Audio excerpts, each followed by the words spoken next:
There was Space Out City over there. What's up with you today?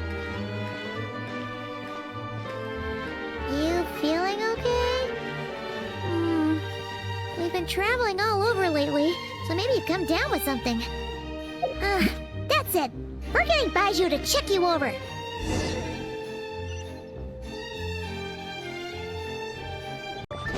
Oh. Baiju isn't in his shop. Oh, you're looking for Dr. Baiju. He's resting today, but he said to send any patients to the back room.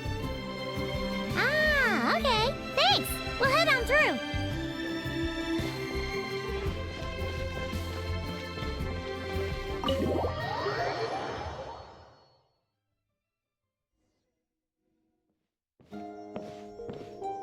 Ah, looks like we have a special guest. Traveler, Paimon, welcome. What can I do for you? It's the Traveler. He looks absolutely beat these days. He has these huge dark circles around his eyes, like he hasn't slept a wink. And he keeps spacing out. You have to call his name several times before he snaps out of it. What do you think it is? Is he sick? Oh. Is the Traveler prone to sickness? I find this surprising. Very peculiar. In all the time we've been acquainted, this is the first time you've come to me with a health complaint. Come, let me take a look at you.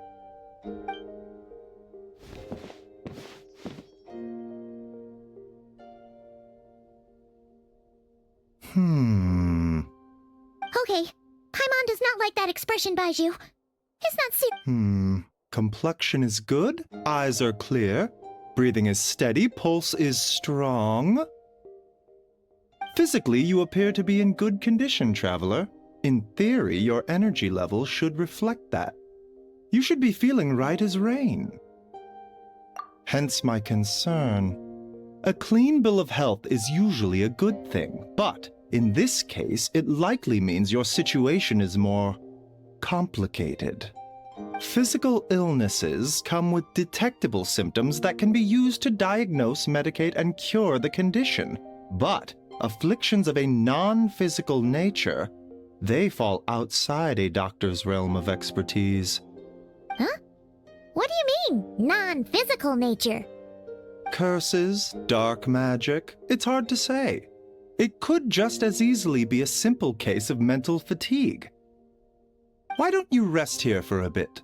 Whatever it is we're dealing with, clues to your condition are sure to reveal themselves in time. Once we know the root cause, we can administer the right treatment.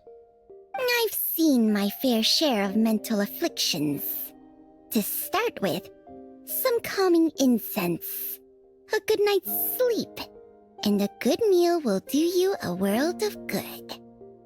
In the meantime, Changsheng and I will review the relevant literature for afflictions that present with mental fatigue.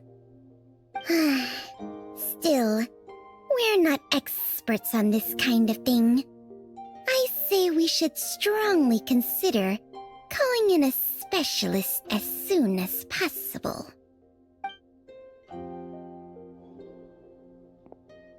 Oh, must be a rare condition if not even Baiju and Changsheng have seen it before.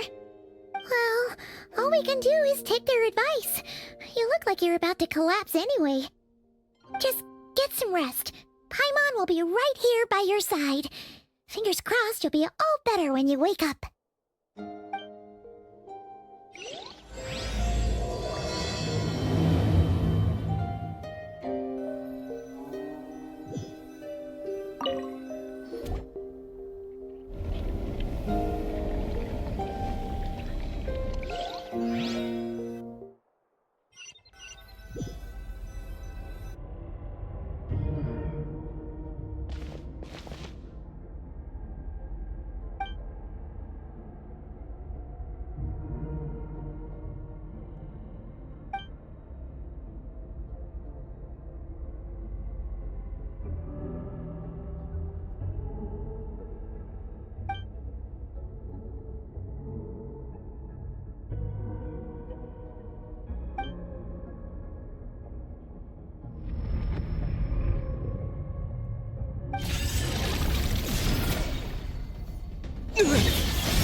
Traveler! Traveler! Rise and shine! Time to wake up!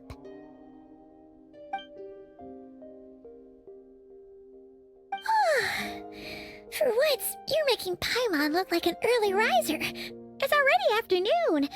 Hopefully all that sleep did you some good. Feeling any better? A cut? What? Did you scratch yourself in your sleep? All right, let Paimon take a look.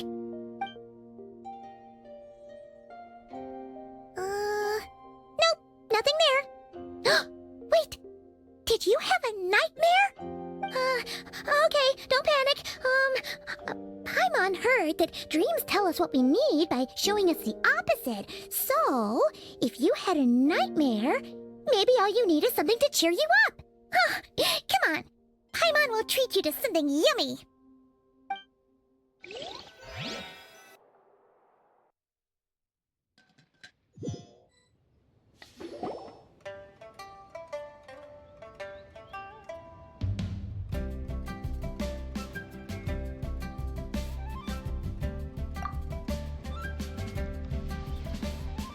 What? So, in this dream, you were trapped in a weird place with thick fog everywhere, and then a spike came out of nowhere and stabbed you in the back? Oh. Okay, well, that's a new one. Are you sure it was a dream? But then again, you woke up right where you went to bed, and you were definitely in a deep sleep this morning. Then, it's decided. Paimon will stay up and watch over you tonight. If anyone tries to mess with you, Paimon will beat him up. Or, wake you up first and then we can beat him up together.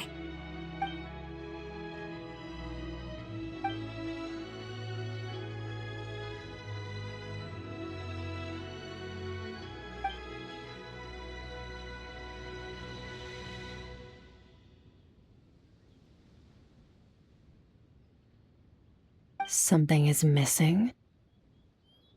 Did you just say something? The flesh remains whole, but the soul is incomplete. Left unresolved, the mind will wither away along with it. Ah! What the? Wait! Paimon remembers you! Your child's master! Skirk? Right! What are you doing here? The last time we saw you was at the Primordial Sea in Fontaine, right? But then we left and never learned where you went after that. Child's been looking everywhere for you, by the way. What brings you to Wanmin Restaurant of all places? You came here looking for us? And were you the one behind that hocus pocus just now? Tell me, what is it that you saw? Tight-lipped, huh? I suppose that's fair. You, I'll take a glass of wine. Oh, of course. Coming right up. We make this one in-house. It's not too strong. Enjoy. Chef Mao, I'll take a grilled tigerfish over here. Coming right up. If I knew we'd be this busy, I wouldn't have approved Shenhe's vacation. At the end of the day, what happens to you is of little consequence to me. I'm not here to try and win you over. Trust me or not, the choice is yours. If you want my help, now's the time to speak up. You have until I finish my drink. I was investigating an abyssal disturbance in the area and happened to notice you. Part of your soul is damaged, and the wound bears traces of abyssal corrosion. Need I say more? Neither of those things sound good.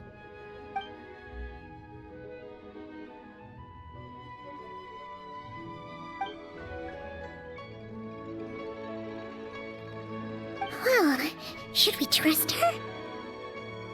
She mentioned an abyssal disturbance. Maybe that has something to do with what's going on with you. But we could always find a different expert on the abyss to help us out. Yeah, and that thing she said about your soul being damaged is scaring, Paimon. Definitely something we should fix sooner rather than later. Skirk's an interesting one, that's for sure. But from what Child's told us, she doesn't seem evil, at least. 1, 2, 7, 10. That'll do. Well, have you made up your mind?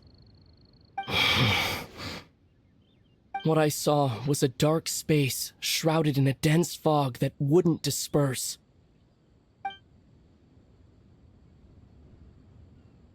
So that's all we know, Miss Skirk. Ma'am, can you help us? So, you couldn't disperse the fog. I understand. Come find me in the Gwali Plains when you're done here. Oh, and I left cash for the drink on the table. Settle the bill for me, will you? Oh, okay. Huh? She disappeared!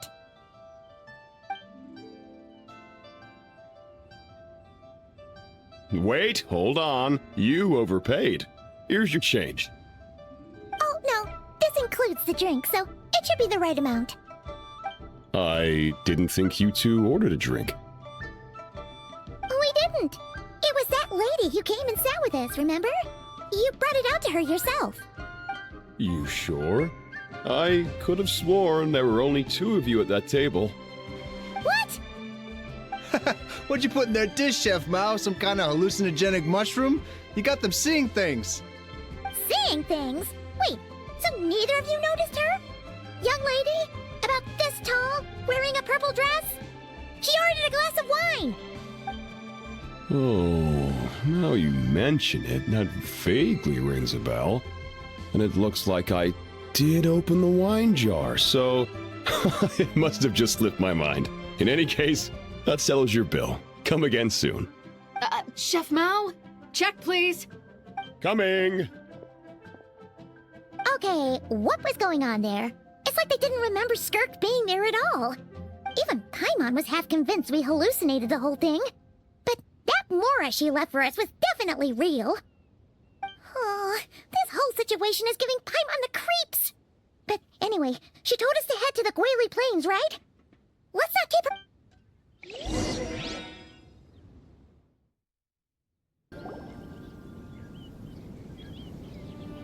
Whoa, what are all these rift hounds doing here? Huh, looks like they're collecting something. Oh, let's go check it out.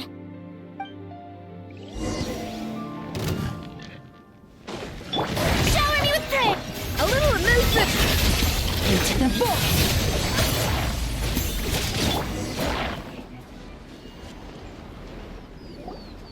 So, this is what they were collecting. It looks yeah. What is going on here? From the moment they are born, all beings with great power have an impact on this world. Even if their body is sundered and their soul extinguished, their influence remains. Gods are the most common example of that. The remnants of gods who fell thousands of years ago remain buried deep within the earth, carrying within them a warped will and a dark curse. Together, these remnants form what you call god remains, and it appears that some of those sealed here were dug up and removed. There are traces left, but they're fading fast. What are you doing? Nothing! Just wanted to make sure you were, real? She's definitely not a ghost traveler. Paimon poked her, and she's solid. Your life hangs in the balance, and that's what you're fixated on? Strange set of priorities. It was just a trick to avoid being perceived. If someone notices me, those memories are erased. Simple as that. Unlike you, I have no desire to establish a connection with the world. The weak and the lowly have no right to remember me. They're lucky they only have a few missing memories to show for it. Now, can we please get back on track? Okay. Where were we? Right. The god remains. So, basically, there's now less of them here than there used to be, right? Isn't that a good thing? In our experience, god remains are 100% bad news. A lot of terrible things have happened because of them. Maybe it's a good thing by human standards, but power doesn't come from nothing, and it doesn't just disappear for no reason. the remains aren't just gone. They were taken. Very clever, traveler. You aren't the only one who had something taken from you. There are victims like you everywhere. The only difference being, you can speak, and the remains cannot. So it went unnoticed. Something similar happened in Sumeru. Within the span of one night, countless consecrated beasts were slaughtered, and a large amount of the god remains buried in the desert went missing. Of course, god remains are just one of the targets. The culprit is chipping away at sources of power all over this world, including the Stella Fortuna above. Wait, you mean... the stars? Mm-hmm.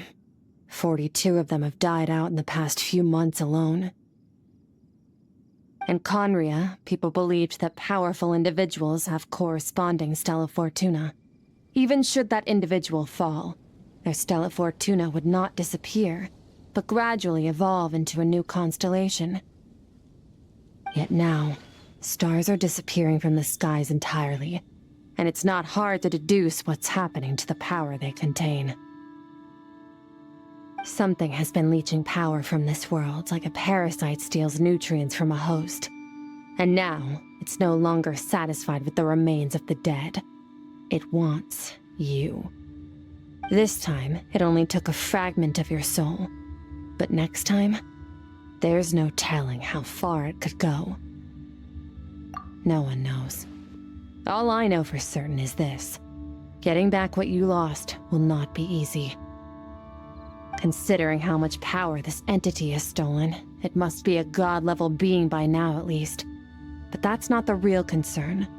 Souls are fragile things, and yours could easily be crushed if you go up against it. So you're gonna help us, right? We're going to help each other. You are my ticket to uncovering this thing's true identity. Well, great! You seem super strong, and you know a lot about the Abyss, so Paimon will take it. Don't get all mushy on me. All I'm doing is helping you get back to normal after a sudden crisis. And I should warn you, getting mixed up with me can have unforeseen consequences. We're on very different journeys. You don't want to be in my debt, trust me. You help me uncover the truth behind this entity, and I'll help you recover what you lost. This is a transaction, that's all. You would do well to remember that. Now, come along. Yeesh! You'd think she'd be a little friendlier since she's agreed to help us. But nope, she's just like when we met her in the Primordial Sea. So cold. Well, whatever. If that's how it's gonna be, then she doesn't deserve our friendship. What she does deserve is a super embarrassing nickname. Ah, Paimon's got it. Frosty the Lavender Melon. Serves that Ice Queen right. Anyway, the important thing is that we get that piece of your soul back. So, let's follow her and see what sort of plan she's got.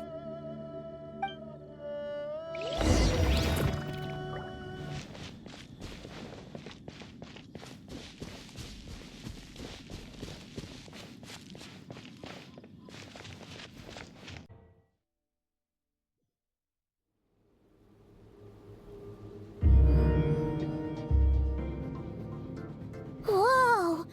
This place is way bigger than Paimon expected. Where are we? This is where I live.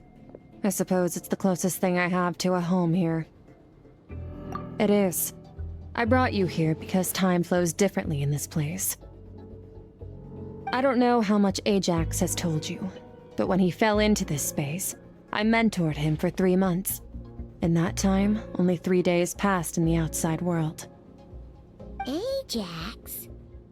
Oh, right! That's Child's real name! Yeah, Paimon remembers him mentioning something like that. So, a month here is equivalent to 1 day in the outside world? That should mean we're safe from that power-hungry soul snatcher for now, right? Yes, well, I didn't bring you here just to show you around. In the outside world, the Traveler could be attacked at any moment. But coming here has bought us quite a bit of time. Now, We just need to figure out how to investigate that place you saw. The one full of fog. Both your description and the abyssal disturbance I felt point to that space having some connection to the abyss. It could even be a domain similar to this one. The thief who stole that fragment of your soul is hiding there. But the abyss is a chaotic and turbulent place. If we want to pinpoint their location, we need to see what that space looks like without the fog. Abyssal power can grant a special form of sight. Have you ever wielded abyssal power before? Okay. Do you plan to learn? That tracks. All the information you have suggests the abyss is something sinister, and that abyssal power is a wild and dangerous force that always spells disaster. And you're saying that's not true? Depends on your perspective. Floods and hurricanes take countless lives too. But if one day you gain the power to control them, what was once a calamity is now just another tool in your arsenal. I'll respect your opinion, though. Just means we have to turn to the second best option. A little abyss crystal that contains my power. Wear it on your head, and we'll be able to perform dream mirroring when we fall asleep. Dream mirroring?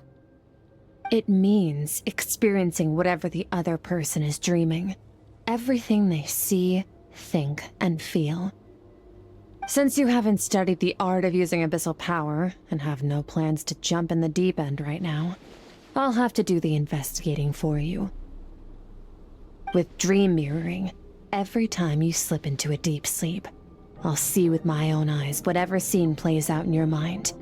Then, I can guide you through the dream environment, and we'll take back what was stolen from you. Huh. You make it sound so simple. Tough to say. This is an unprecedented situation for both of us. Even assuming we do manage to find where this entity is hiding, like I said, getting your soul fragment back won't be easy. To play it safe, I need to give you some special training first. Wait, you're gonna teach him some of your martial arts? Does that mean the next time we see Child, we have to treat him like our senior? Do as you want. For my part, I don't see you as my disciples. You're already a pretty good fighter. All I'm planning to do is build on your current skills, and train you for the specific scenarios that I think we might face. But that's enough talk. If you're ready to do this, then come with me. Time might be more lenient here, but that's no excuse to waste it. Oh, she moves fast. Paimon can hardly keep up with her. So, special training, huh? Kind of a rare opportunity. With your skills, there's not a lot of people qualified to train you. The last time something like this happened was probably anti-Raiden Shogun training, right? Oh, feels like a lifetime ago. Skirk seems pretty strong too, though. Remember how she said that the all-devouring narwhal was just her master's pet? Maybe we really will learn something here.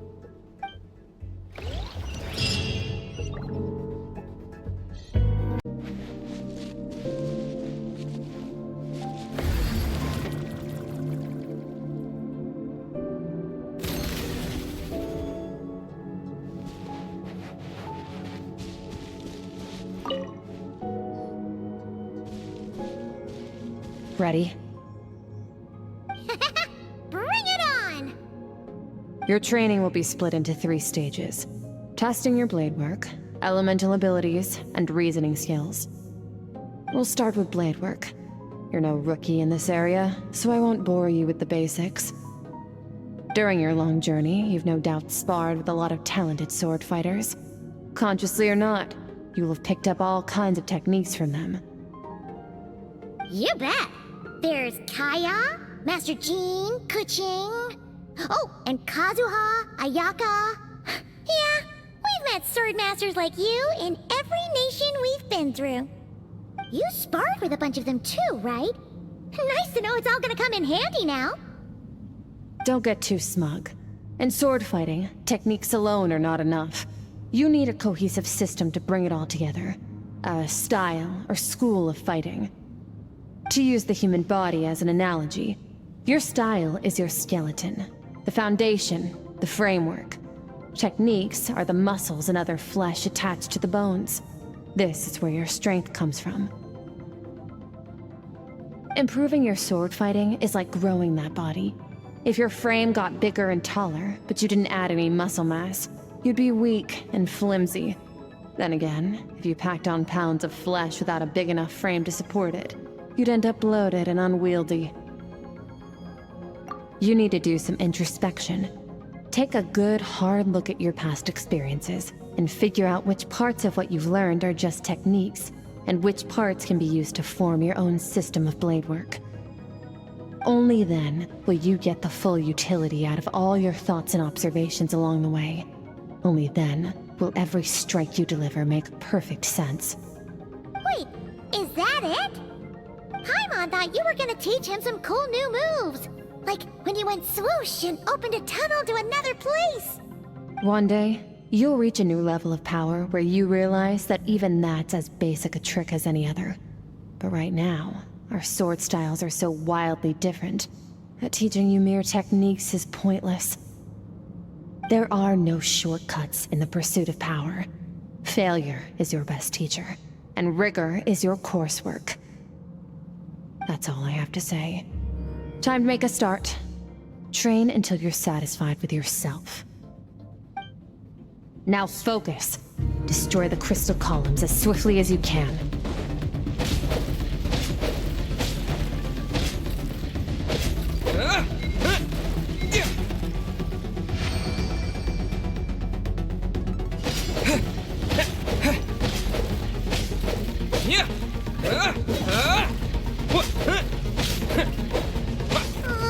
This is making Paimon's head spin.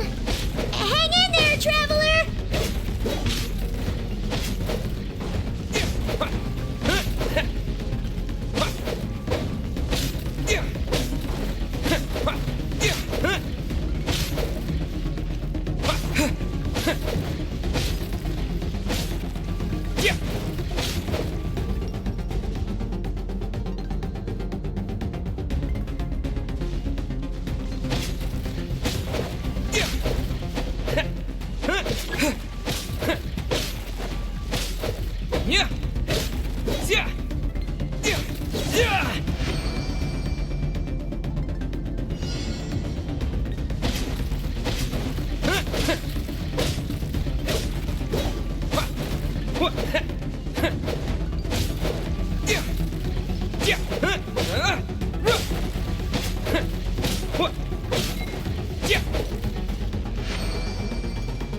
Stay calm. Use your head. You have to keep it together.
This moment will be frozen in time. Cut to the chase. Consider a moment of true mastery that you've witnessed in another person, and ask yourself, what lies beneath the surface? What's their guiding philosophy? What's their state of mind as they maneuver their weapon? Now take that and practice it right away with speed, skill, and strength, over and over, until your hand is one with your mind. This is the only path to true growth. Step on up! Dance with the waves! I see eternity go by in an instant. The autumns of many years from a single leaf. Thus, I shall slice this maple in a flash. And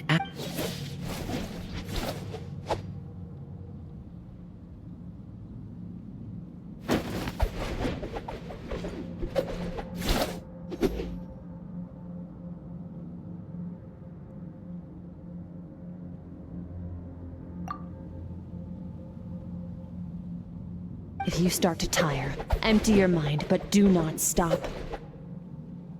Stay in that frame of mind as you keep up the fight. Get rid of all redundant movements. Imagine your sword is an extension of your own body. Wield it just as you wield your arms, hands, and fingers. 'Twas on a deserted, moonlit night that the hero approached the vile dragon's limpid lair. Ring cutter! Feathers fleeting wet, the white heron treads water, a sight without flaw. Master of Inazuma Kamisato art Tachijutsu.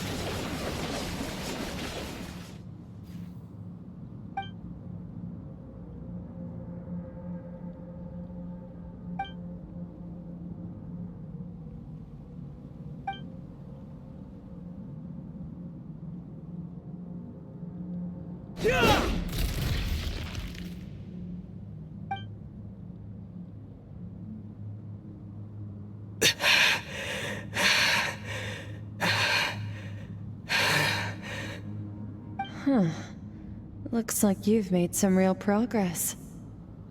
That concludes your training session. Awesome! Paimon knew you could do it! How do you feel? As you should be.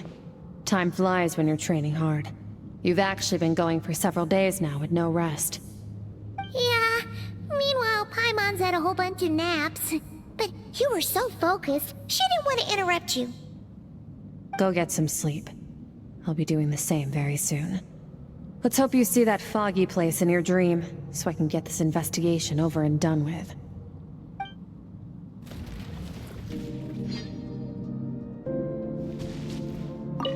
Sometimes, you have to practice a single movement 1,000,000, maybe 10 million times, before the breakthrough moment comes. Nothing in the outside world can help you in this process. The most important thing is to remain patient.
Skirk, why are you skipping classes again? We've talked about this.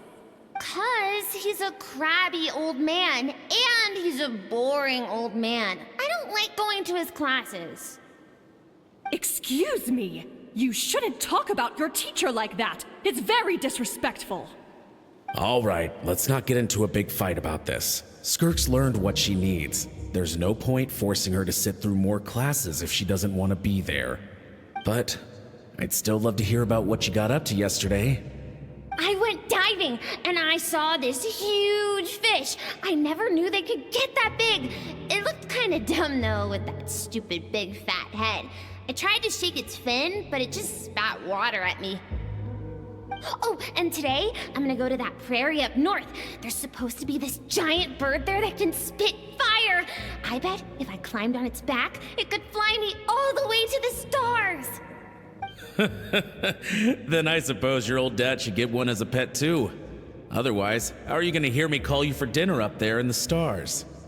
When it's time to eat, I'll come back on my own, Zilly. Anyway, gotta go. Bye, Mom. Bye, Dad. Wait! Put on a coat at least, you'll catch a cold! I'm talking to you, young lady! You spoil that child, you know. Ever since that merchant ship arrived, she practically lives outside. Always going on about exploring the beyond one day, whatever that means. Ah, let the kid do what makes her happy. Besides, we both know you're all bark and no bite. Come on, our little adventurer's gonna be hungry when she gets back. Let's get started on dinner.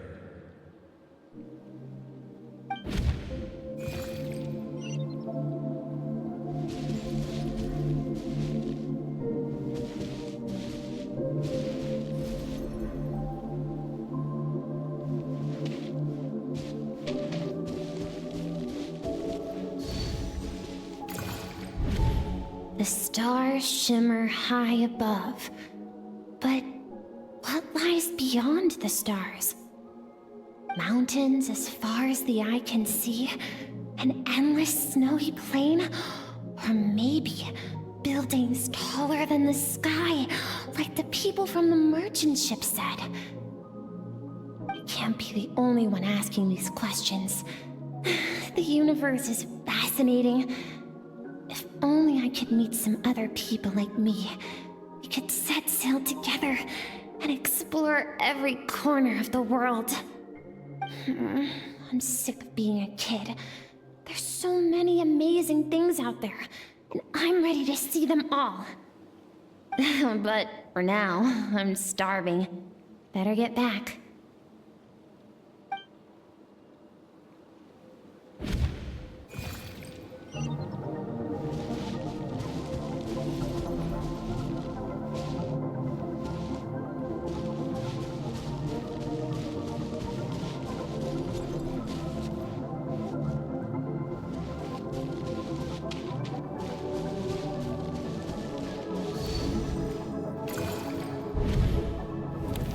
Don't let a single one of them get away! No, please, spare the children! Stay back! They're coming! Run! Help! Eliminate the threat. Take them down. Don't be scared. Help! This way! We'll never make it! Fire. There's fire everywhere. What happened? I told you we shouldn't have trusted these outsiders!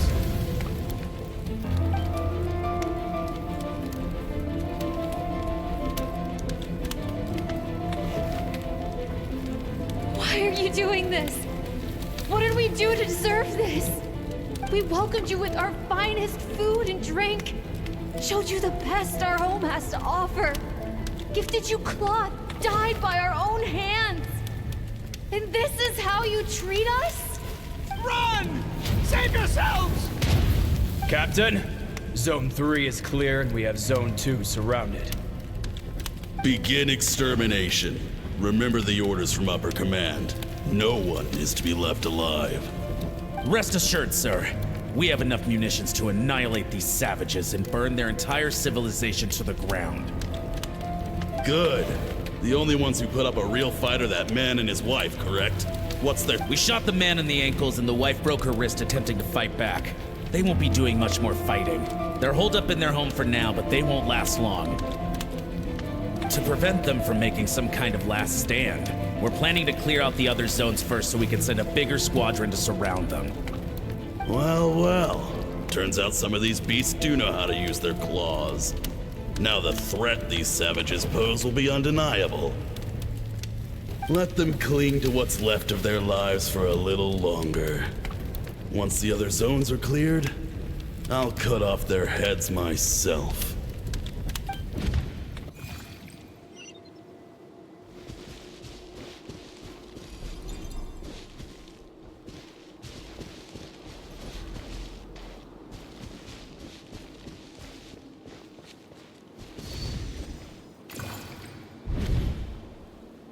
Dad?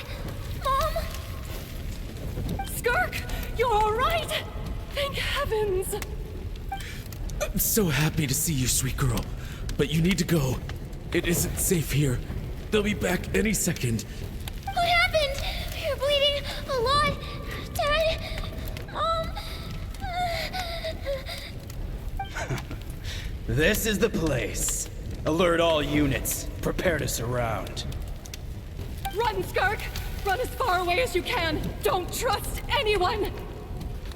Your dad and I, we're not afraid to stare death in the face, but we need you to survive. My clever girl, so curious. You're already so brave. I know you're going to grow up to be such a positive light in this world. Whenever you miss us, just play this song. Remember, life is a gift. Don't let darkness claim it. Break down the door! Look what we have here. A savage that can pluck a tune. Well, the show's over.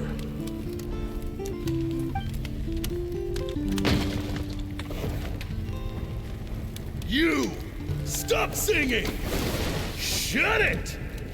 I said shut it or I'll make you!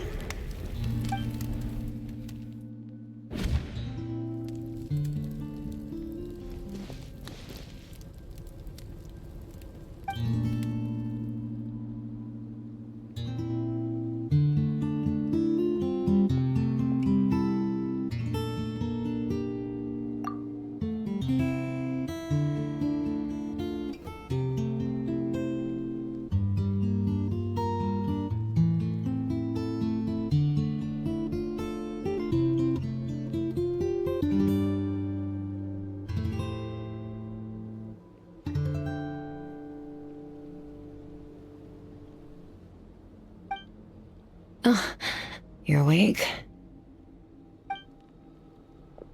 I found a few clues while you were asleep, but it's only a start. Now, time for the second stage of your training. This time, the focus is elemental energy. Come find me when you're ready to begin.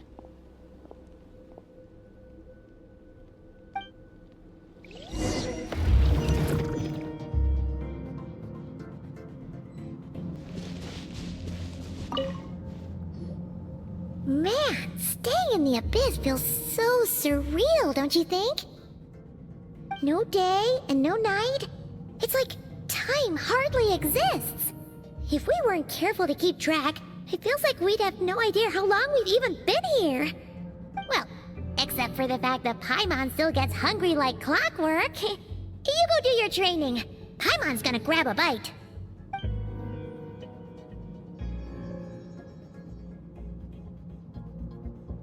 The way I see it, the pursuit of power is divided into 3 stages. The first is mastering the use of standard weapons. Next is learning how to harness natural energy. And after that, you're free to challenge even higher dimensions. The natural energy of Teyvat is, of course, elemental energy. But that's not my area of expertise. I draw from a different source of power. Abyssal power, yes. Also known as the power of the Void Realm. My master, Sertologi, is a true expert in that area. After all, he was one of the group of 5 that infamously stole the all-encompassing power of the Abyss, an act for which the people of Conria gave them the epithet, the 5 Sinners. The elemental energy of Teyvat, on the other hand, is derived from the power of the Light Realm.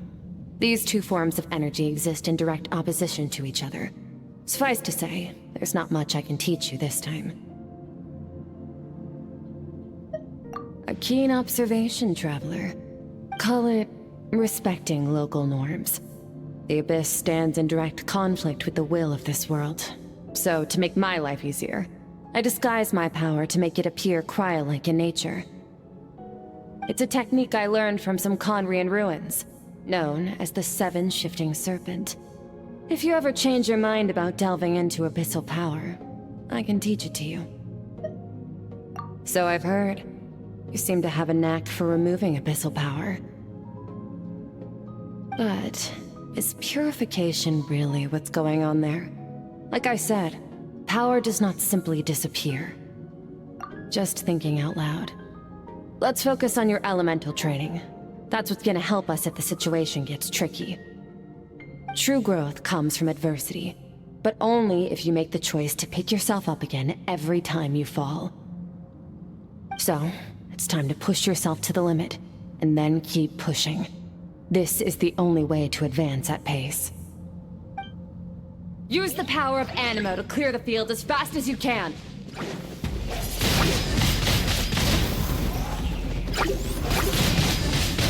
Windblade!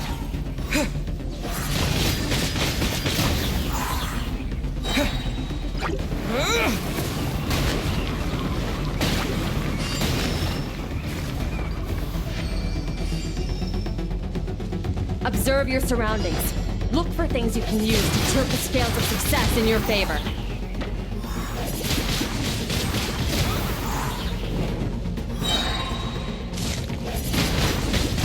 Windblade!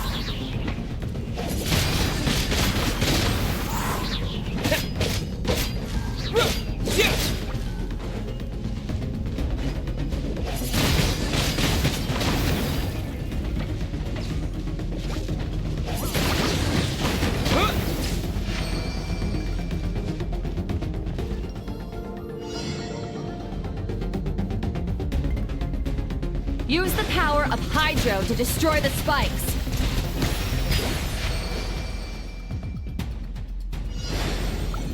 Faster! Don't give them a chance to strike you. You need to be quicker than you were in your dream. You can't afford another injury like that.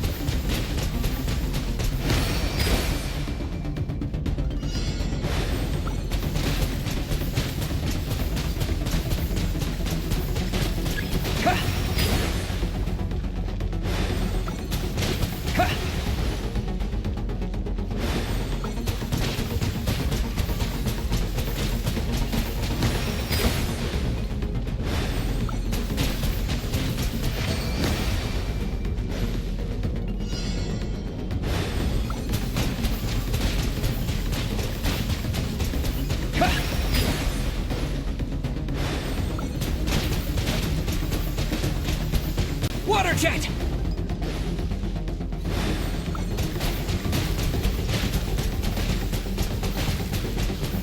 Go!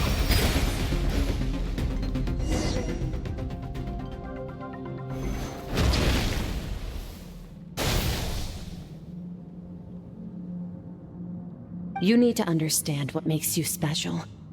The ability to wield elemental energy without a vision and switch between the elements at will. It means your aspirations need no approval from the gods. Your power is not bound by the rules of this world. So be bold. Do not be afraid to chart your own path.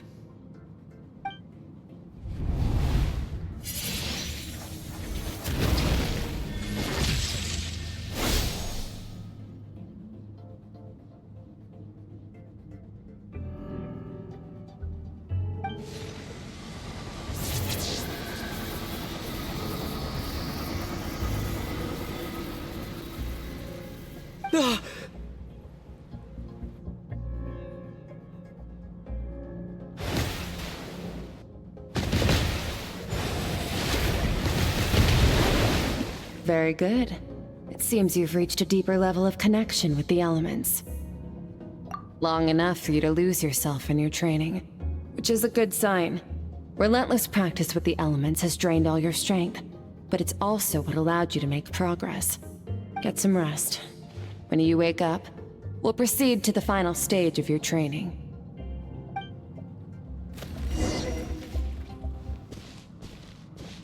If you wish to master the elements at a fundamental level, you must see the entire natural world.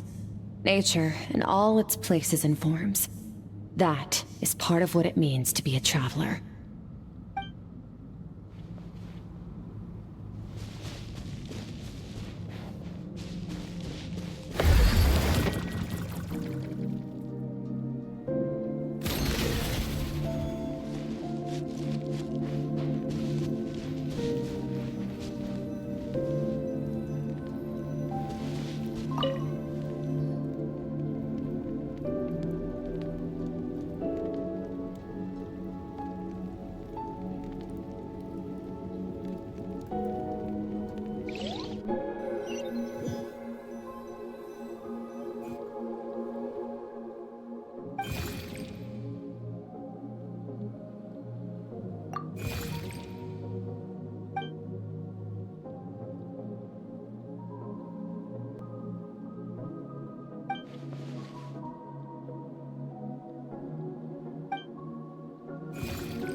What is the secret to power? Longing, hatred, self-preservation. No, it is fear. The fear of losing those you love. The fear of watching your home burn. Fear of loneliness. Fear of death. Fear is the source of evolution. It forces humanity to adapt to their environment and overcome hardship. It is in the process of prevailing over our fears that we surpassed first ourselves and then the rest of the world. That fear is now part of you.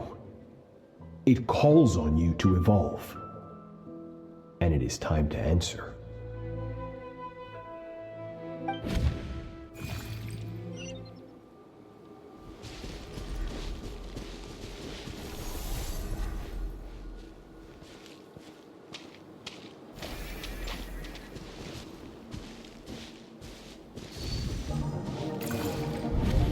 Any minute spent missing home is a minute wasted.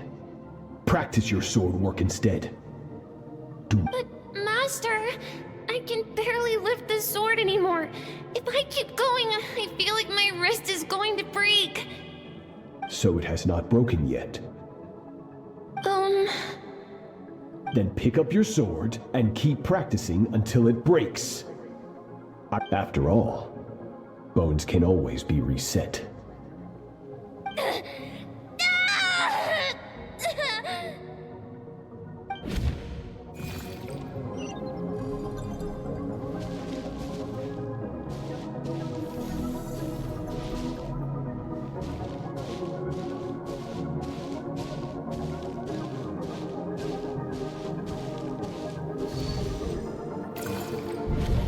Good, Skirk.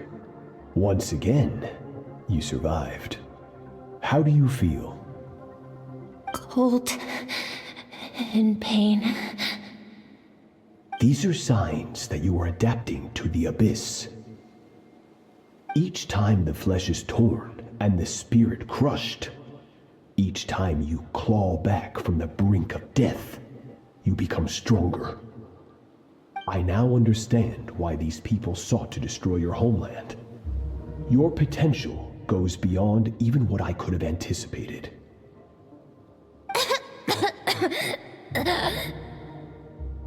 But you still have much to learn in your pursuit of strength. Your mind is rife with distractions. From now on, I shall show no mercy in your training. You must learn to shut out all the pointless emotion. Crush the self that makes you weak, and become master over your physical form. Get up, Skirk. Wipe the blood off your face. Cut away the rotten parts of your flesh. And mend what is broken. Then take up your sword.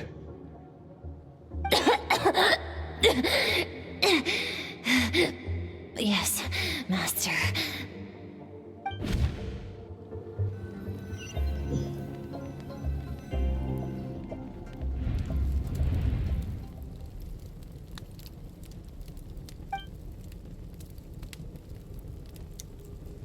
You're up! Hopefully you got some good rest. Skirk said to tell you that she's ready to start the final stage of your training whenever you are. So, want to head over now? Or did you want to wait a little?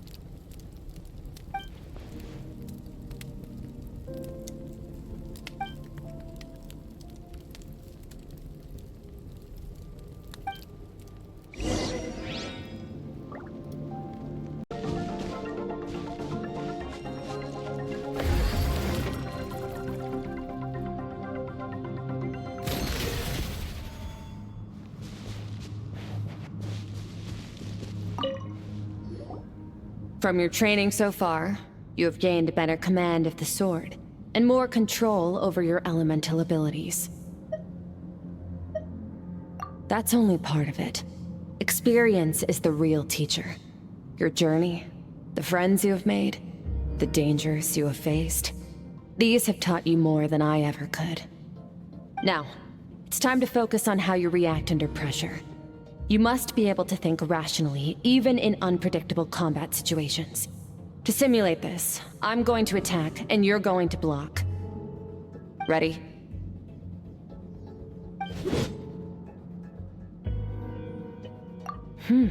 Not bad. That defensive stance looks near unbreakable. Just like your sister.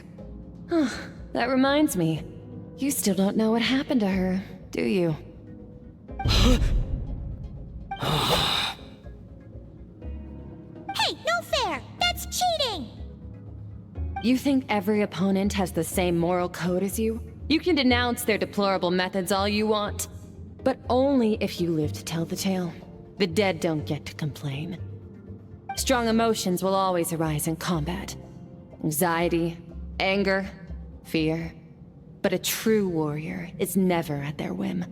Only when you are free from the influence of emotion can you make the right choice, no matter the situation. How amusing. Almost sounds like you think you know me. But you don't. You can choose your own path. We are not the same. Let's begin. Try to use reason over emotion. Make the most rational and advantageous decision in any given moment. This is your final training session. Look alive. Same drill as before, but this time I'm going to interfere. Hold your focus.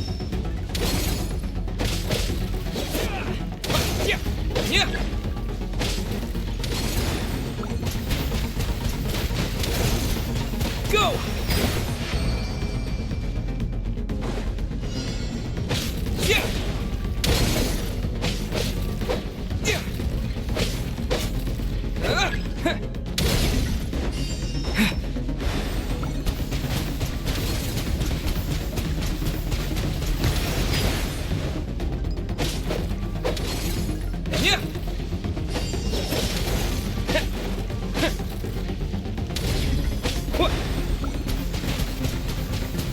Water jet!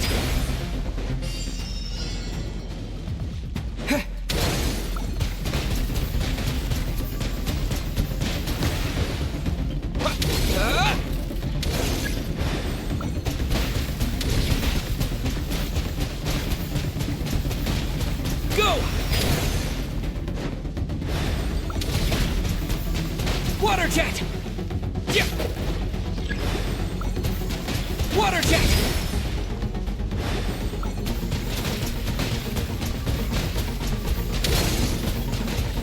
Go! Not bad. Better than I expected.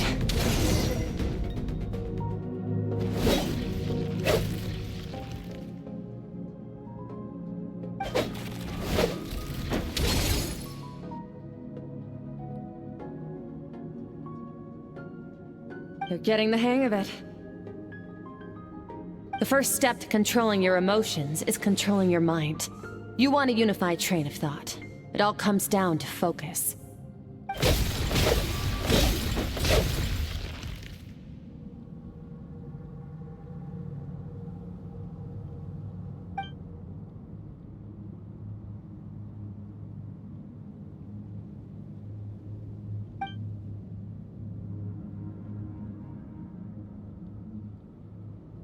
Your mind is rife with distractions. From now on, I shall show no mercy in your training. You must learn to shut out all the pointless emotion, crush the self that makes you weak, and become master over your physical form.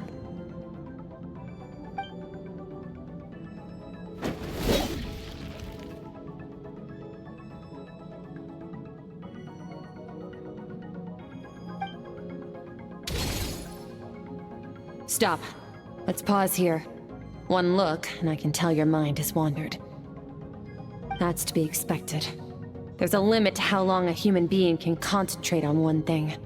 Staying calm and focused sounds simple in theory, but in practice, it's more demanding than sword work or elemental abilities.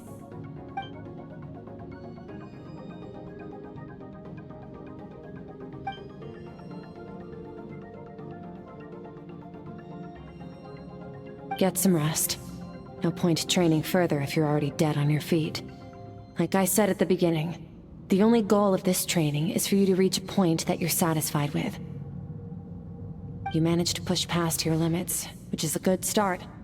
You can be proud of that, and sleep well knowing that you've earned it.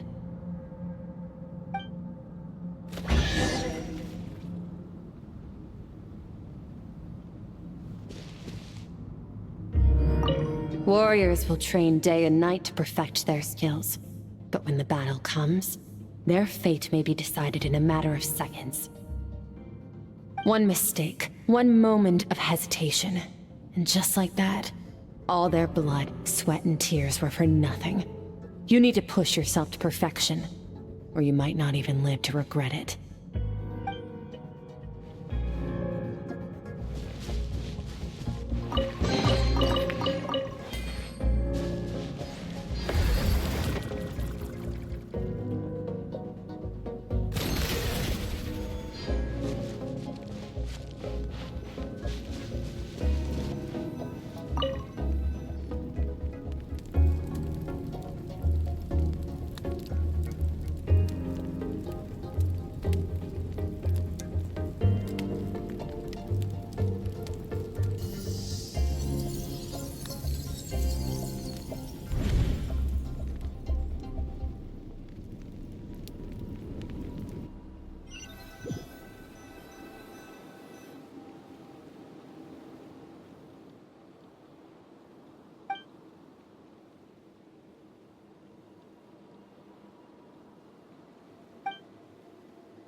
Skirk is amazing. She faced down that terrifying giant and cut its head clean off. Oh, she got hurt though, didn't she? I heard it was pretty bad. Yeah, well, that's a given. But the moment she was on the mend, she got right back to practicing her sword work. I heard Master suffered a grave injury once too. Lost an arm and a leg and still came back stronger than ever. Skirk's becoming more like him by the day. Incredible! I wonder if I'll ever reach their level. They're always so resolute, so unshakable.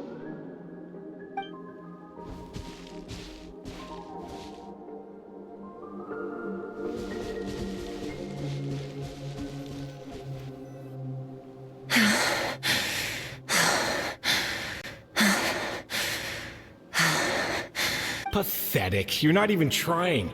You're so much weaker than you think. Skirk, have you become a positive light in this world?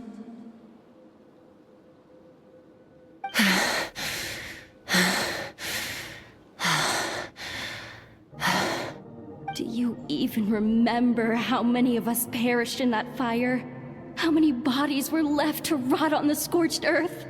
Yet you alone live on. Keep your gaze fixed on your blade. You don't deserve to rest. I have so many questions. I just want to jump in a spaceship, explore the whole universe, and get answers from the stars. I just need to wait till I'm grown up. Then I can do anything.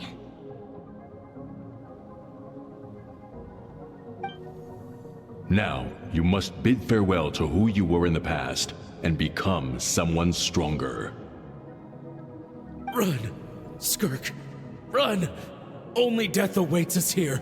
Keep running, and don't ever look back.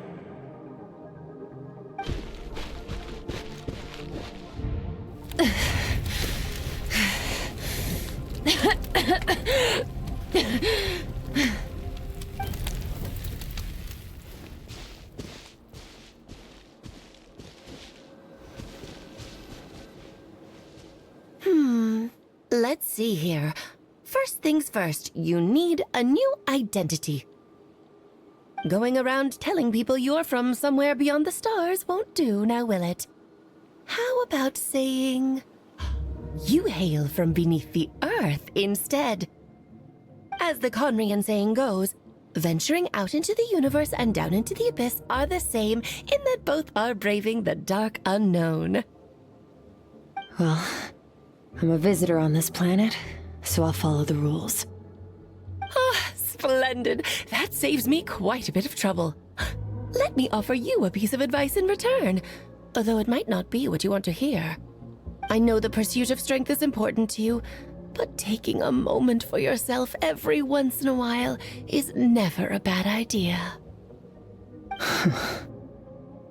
Ignore her existence for too long, and there will come a day when you can no longer hear her voice.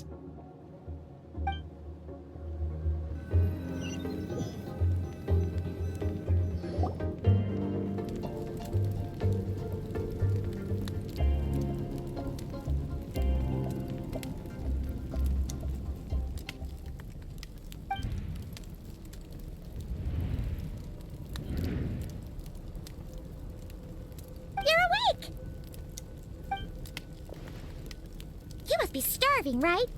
Ta-da! A barbecue feast just for you!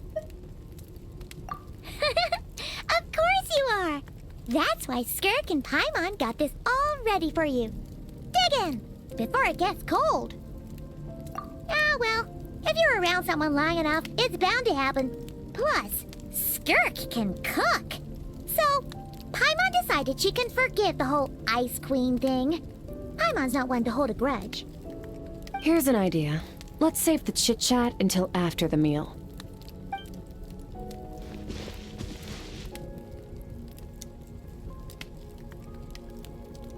Ugh, so full. Okay, it's Paimon's turn to sleep now. Wake her up when it's time to go.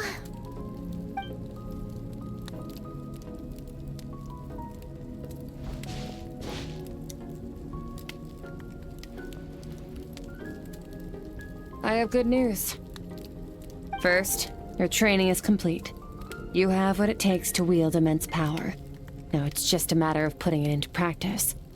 Continue to learn from your journey and hone your skills against formidable opponents. Second, I've located the culprit we've been searching for. Next, we just need to retrieve the missing part of your soul, and our business will be concluded. When Ajax trained with me, he once told me he was bursting with questions. So I allowed him to ask me 3 of them before he left. You and I may never meet again, Traveler. So if there's anything you want to ask me, now's your opportunity. Just like Ajax, I'll answer 3 of your questions.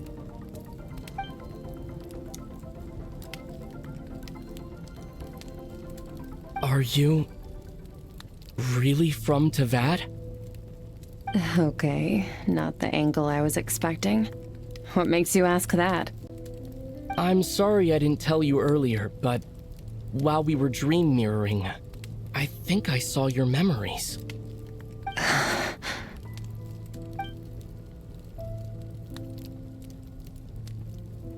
I knew that was a possible side effect. Closed off my mind to you for that exact reason. Even with the dream mirroring, you should have seen nothing but endless darkness.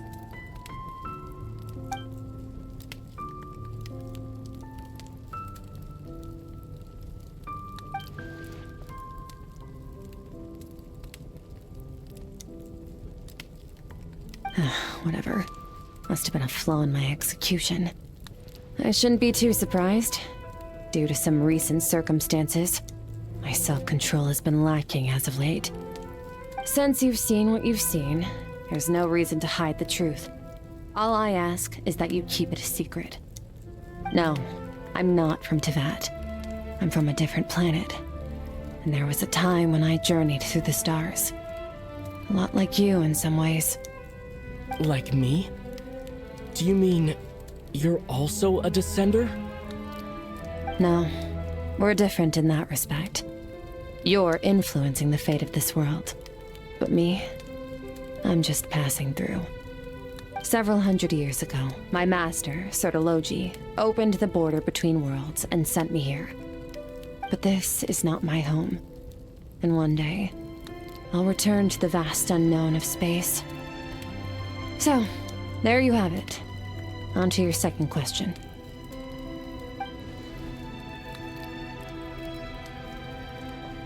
What is your goal in coming here?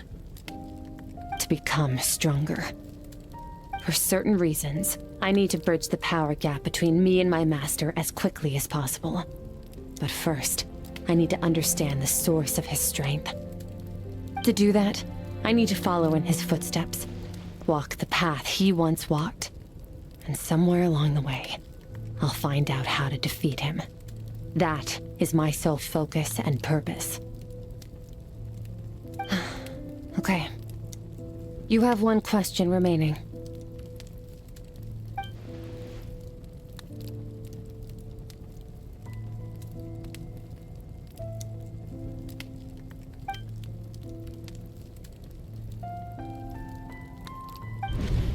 You make it sound so easy. Ever since the incident I experienced there, I've never stopped searching for Master Skirk and that unknown abyss. But it's been years now, and I've still found nothing.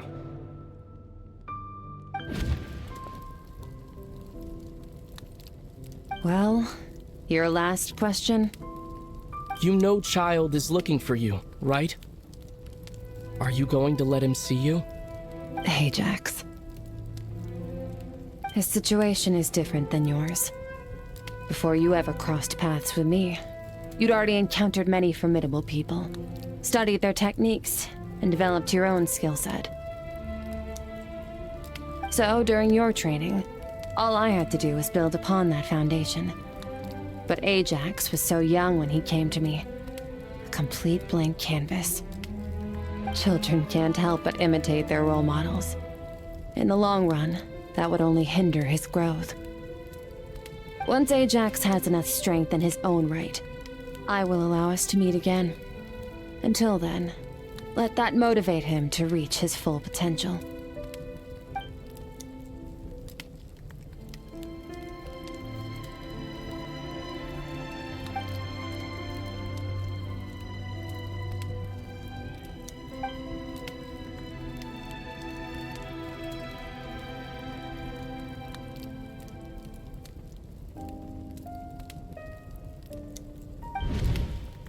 Unlike you, I have no desire to establish a connection with the world.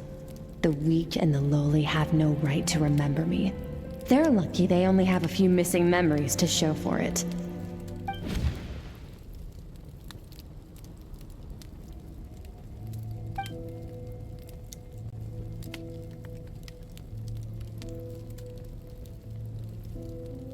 Wake up your companion. It's time to go. Oh, and everything I just told you, best keep it a secret from her as well.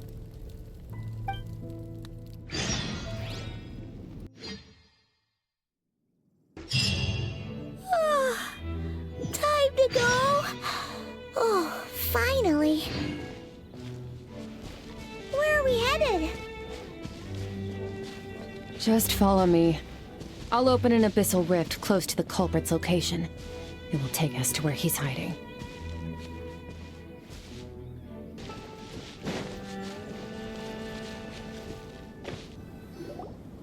Wait, this is near the chasm, right? Yes. If we enter from here, we'll be able to reach that place from your dream. You have some experience with abyssal domains by now, but still, this is someone else's territory. Best to proceed with caution. Don't worry, Paimon's an expert at hiding behind other people for safety.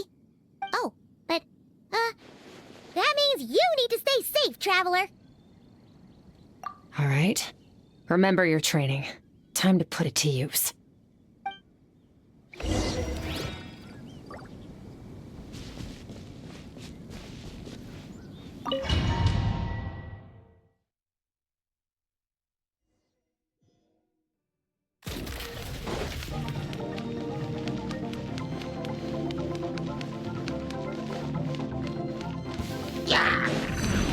Bombs away! Another star goes out!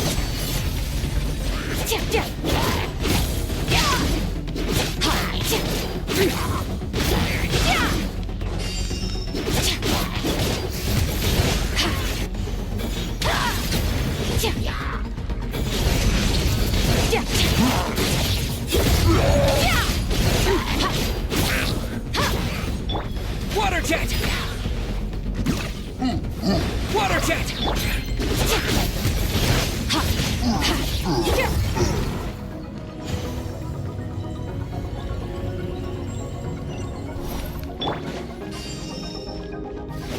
Whoa!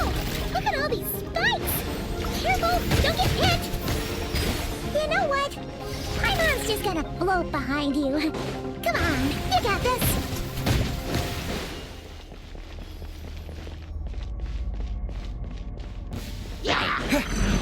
Wipe out! Power. Hey, what are you two doing here?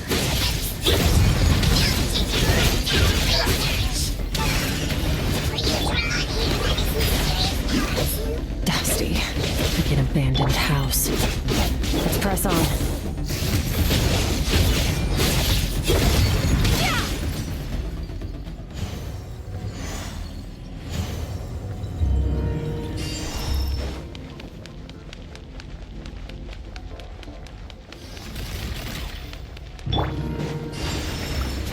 Water jet!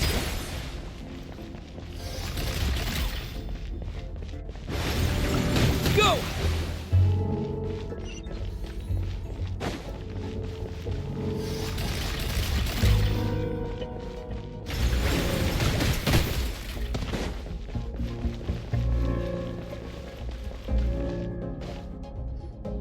Oh, looks like this is a dead end. Did we make it to his hiding place? Ugh, this fog is making it impossible to see anything! This should be the place where you were attacked, Traveler. The missing part of your soul should be nearby. Can you sense where it is?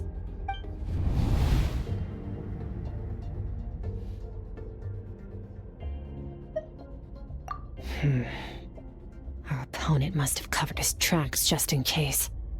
Otherwise, you should have sensed it much more strongly. Hold on! Look! The spikes are back! Stay calm. Let's hold back a little. Give our enemy some wiggle room so we can see what we're dealing with. Our enemy took part of your soul for a reason. It's likely he integrated it into his attack somehow. If we're smart about this, we can track it down.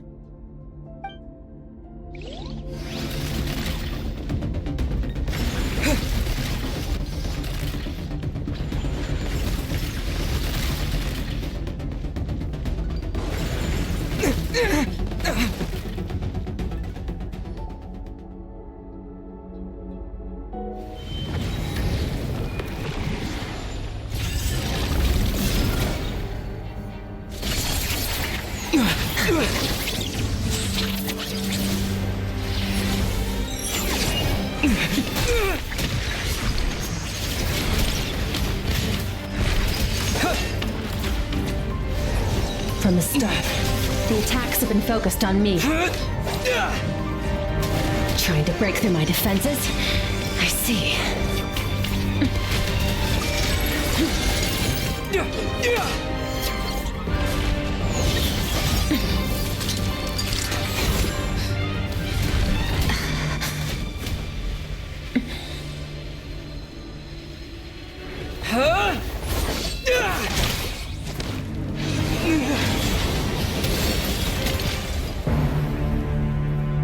You alright?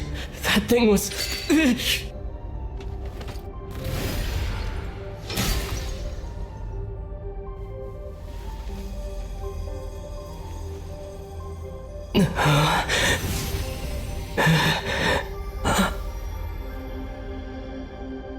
There. I got it back. Traveler! Skirk! What happened? It looked like Skirk just got... In the Grayley Plains, you asked me why this enemy chose you as his target. Now, the answer is clear. It's not just the fact that your strength is impressive. It's also because of your ability to, as you put it, purify abyssal power. Whatever that actually means. The fact is, that ability allowed him to do something that should have been completely impossible. Namely, break through my defenses and steal my power. No, he couldn't have known I'd come to his domain. He only stole your soul fragment because he knew the value of its power. I doubt he expected it to come in handy so soon. Call it fate if you want. I believe that's the term they use in this world for arbitrary coincidences like this. In any case, it works to our advantage. Once I realized what he was using that power for, it gave me the chance to get back what you lost. I'll cope.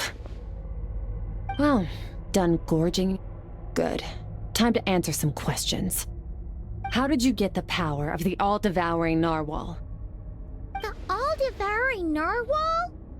Oh, of course! Paimon knew that spike thing looked familiar. It looks just like that narwhal's horn! I highly doubt you acquired that power through your own strength. Tell me I'm wrong.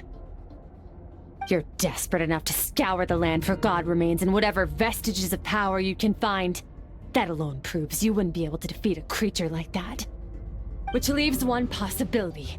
You know my master, the Foul, Sertologi. The Foul? Who dares call him Foul? Sertologi.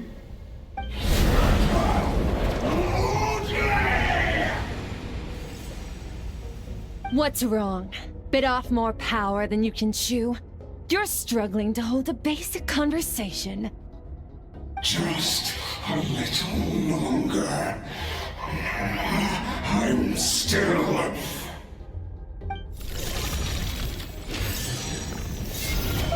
It's back! Those obsessed with power will let it devour them before abandoning their pursuit. Keep calm and use reason to decide the best course of action.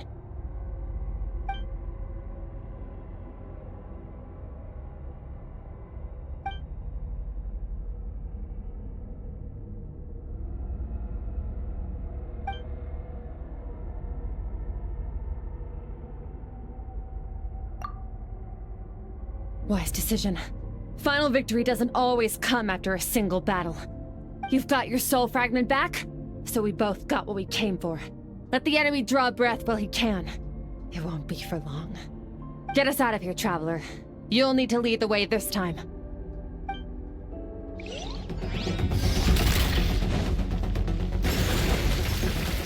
Skirk, is your shoulder gonna be okay?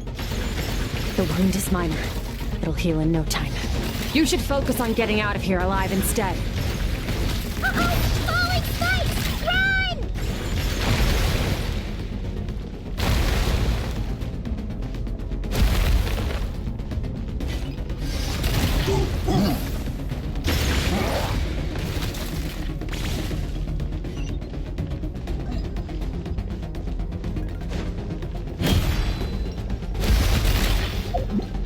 Watch out!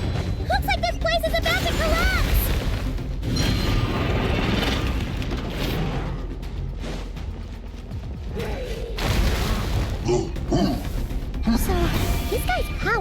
to do with the all-devouring narwhal.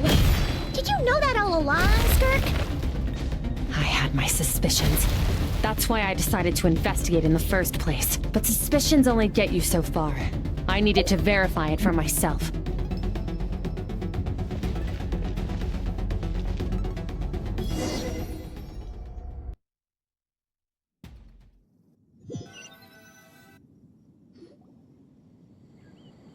Phew.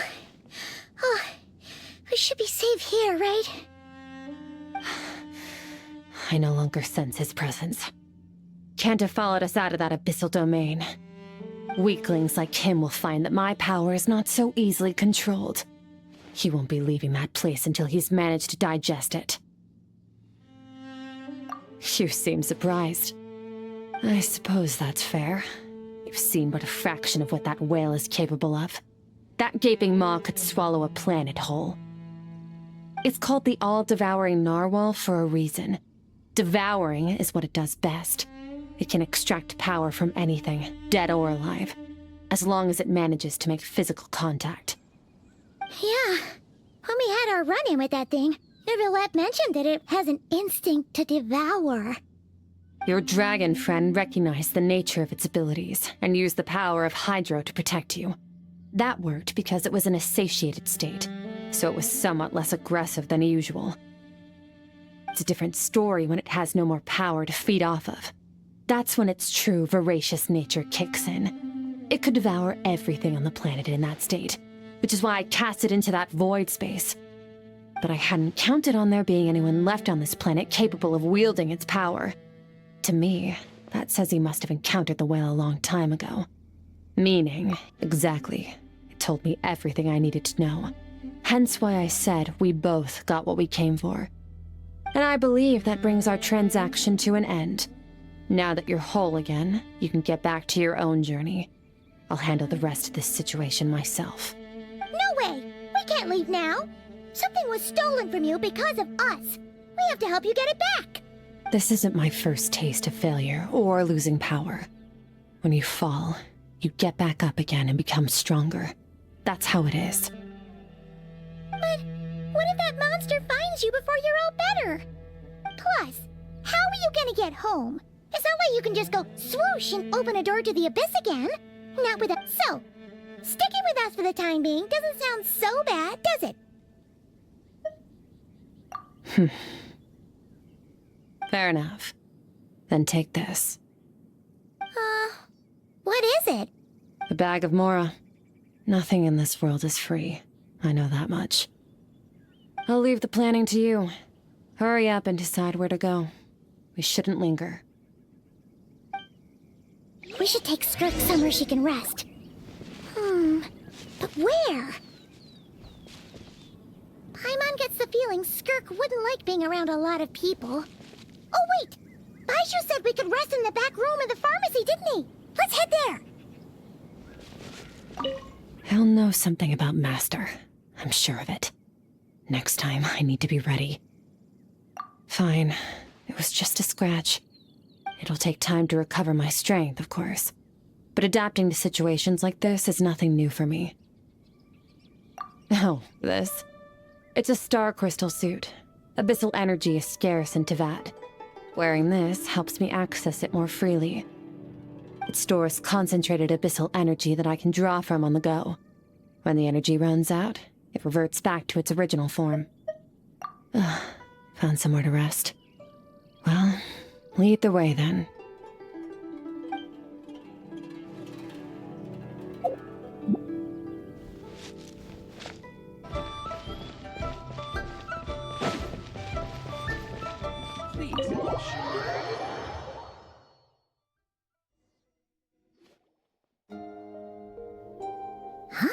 This bag from Skirk has a ton of Mora in it. Does she have a job or something? Wait, no. After what we saw at Wamin Restaurant, that seems impossible. Can you imagine? It would go something like, I'll be collecting my paycheck now, boss. Oh, sure thing. Wait, who are you? Have we met? Can't hold a job if you make everyone forget about you. So, what did she do to get all this Mora? Ugh. Claimed some buried treasure, took care of a few monsters that were causing trouble. Nothing untoward. It's safe to use. Ah! You heard all that? A sonorous voice like yours is hard to miss. I wouldn't be surprised if the sound of it traveled to the nearest mountaintop. Then, did you by chance happen to hear Paimon's little, joke earlier? You mean when you called me Frosty the Lavender Melon? No, sorry. Paimon totally misspoke just now. She didn't say that at all. It was, a Paimon lookalike. Yeah, she's a piece of work, that one. Always impersonating Paimon and giving people weird nicknames. Okay, fine. The truth is, Paimon didn't like you all that much at the start, but things are different now.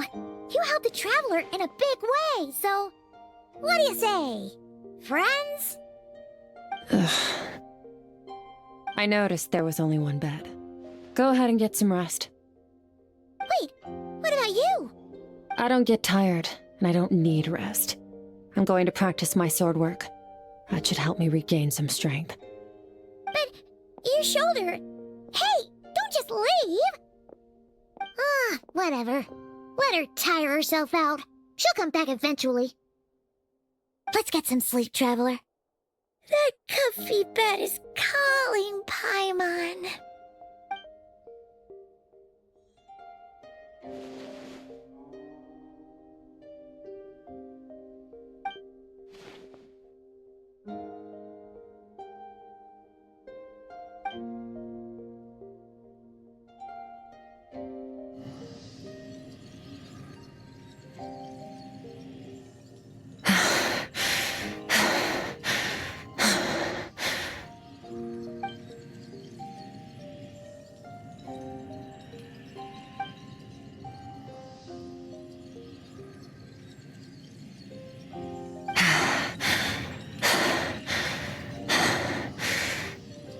Quiet.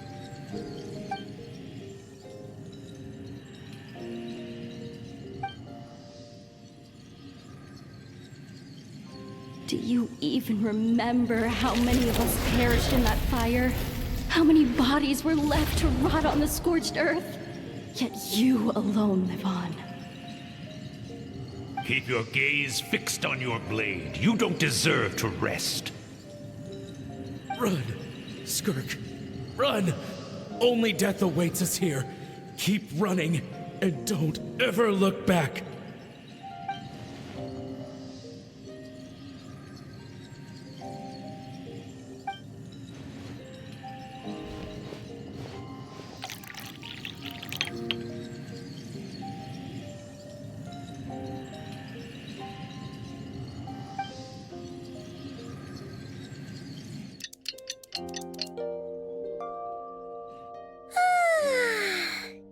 An early night's sleep is the best.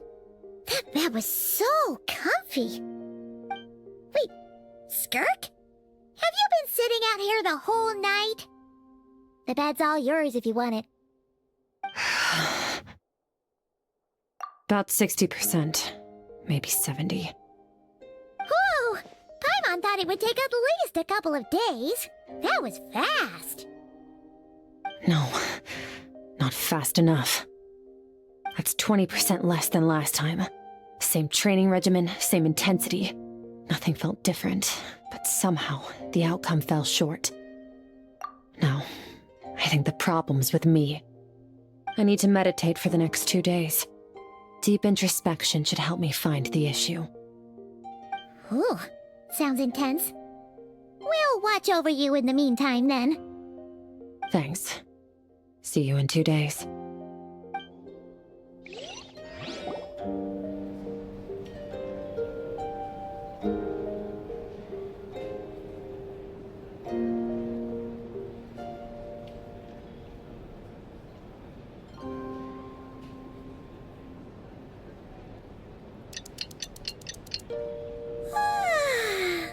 Morning!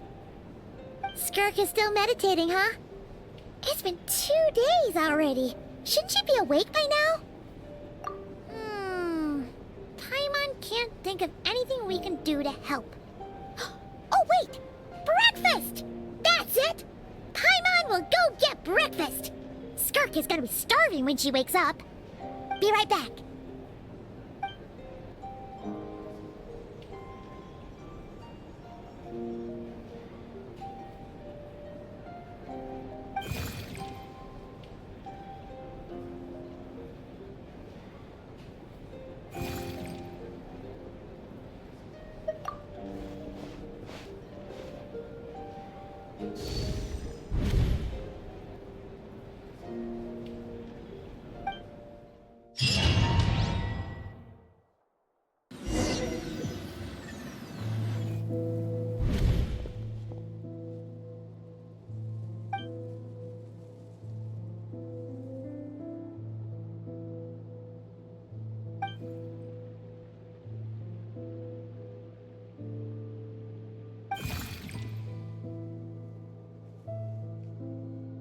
That's right.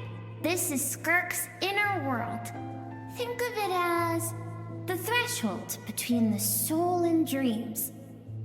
This isn't your first time here, but what you remember is probably a space covered in darkness. I only managed to illuminate a small portion for you back then. Actually, it's my first time talking to someone like this. I only managed to break free and bring you here because the injury weakened her power. I guess that's why I can speak again, too. Call it fate, if you want. I think that's the word they use in this world for lucky coincidences like this, right? Now, before I take you to her, I gotta ask. You're the first outside visitor to ever come here, so what's your impression of this place? Oh, you noticed. This river represents Skirk's strength. Strength accumulates over time. It is the summation of a person's lived experience. So this river is where all the fragments of Skirk's life should converge into a single stream of memories and emotions, flowing forward as one. But as you can see, this river has been severed numerous times. It's because Skirk doesn't like who she was in the past. When all she sees reflected in the river is a disgraceful shadow of who she was, she cuts through water and rock with the sword of reason, severs her connection with the past, and begins anew. You must learn to shut out all the pointless emotion. Crush the self that makes you weak, and become master over your physical form. This isn't my first taste of failure or losing power. When you fall, you get back up again and become stronger. That's how it is.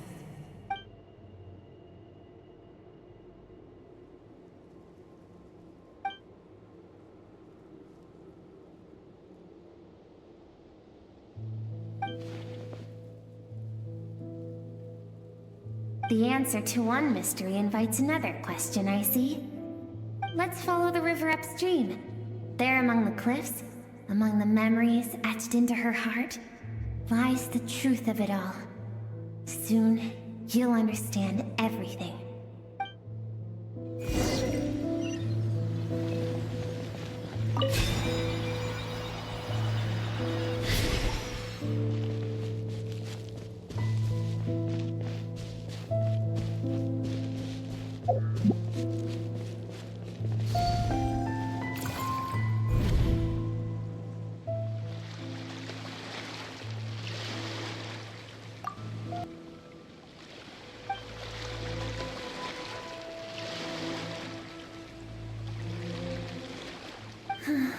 I've always thought that, even when falling leaves don't come from the same tree, they can still form bonds of kinship when they meet. Like meteors, you both made a journey through the stars. Both travelers who have landed on a planet that is not your home.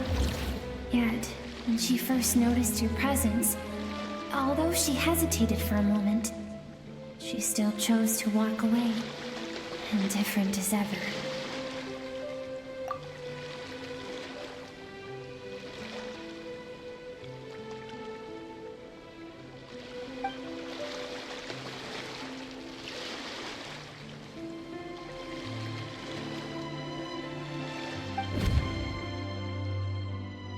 seems like you've answered your own question.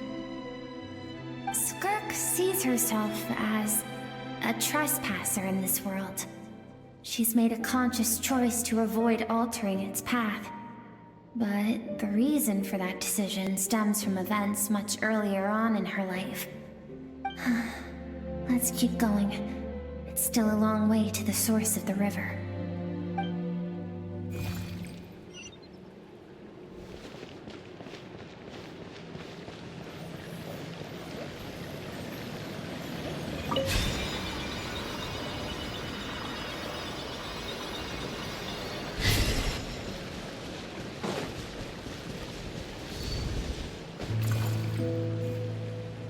You now have what it takes to wield immense power.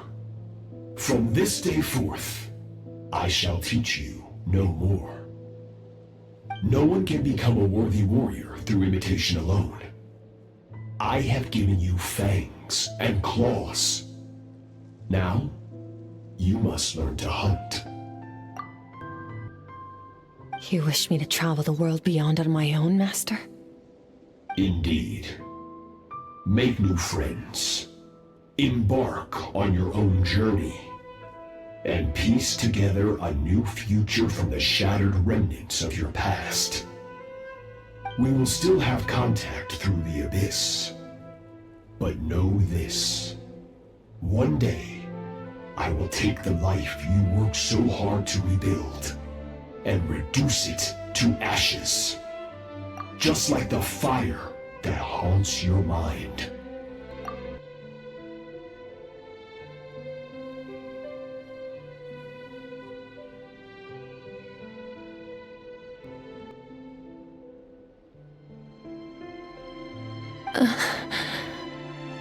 Why would you do that? I have told you before, fear is the catalyst for human evolution. You have tasted loss. You have known fear, so deep it can be felt in the bones. But as living beings, we all have an instinct to detach from that which harms us. And thus pain dampens over time, and the acrid taste of fear becomes but a distant memory. Yet now, I have bestowed upon you the gift of fear eternal. It will drown you in the nightmare of your childhood, or it shall drive you to defeat me, whatever the cost.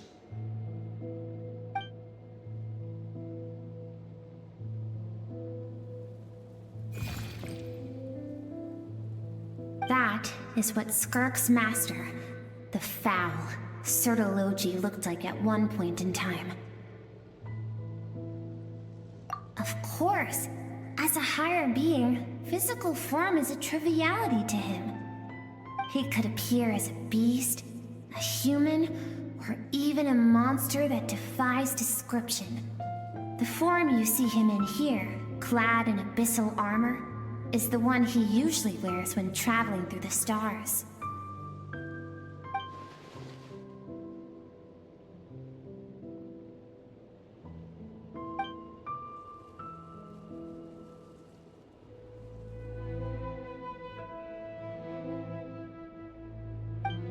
For certain reasons, I need to bridge the power gap between me and my master as quickly as possible.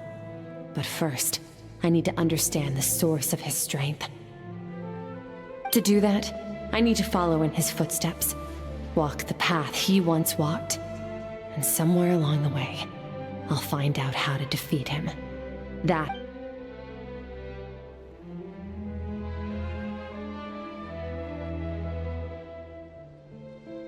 I'll let you in on a little secret. The real Sertologi is terrifying. The scope of his power is impossible to understand until you experience it firsthand. It is absolute, the power to crush all things. Shall we keep going? Let's see. We're about halfway there.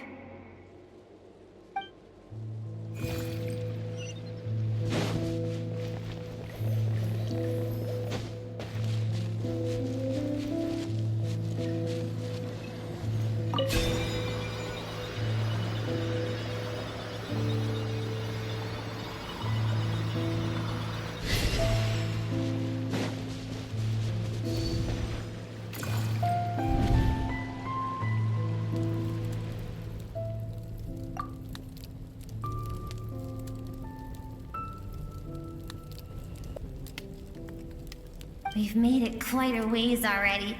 This is Skirk, when she first began training under Sertology. I have set your broken wrist. Tomorrow, you're to train twice as hard. No tears this time.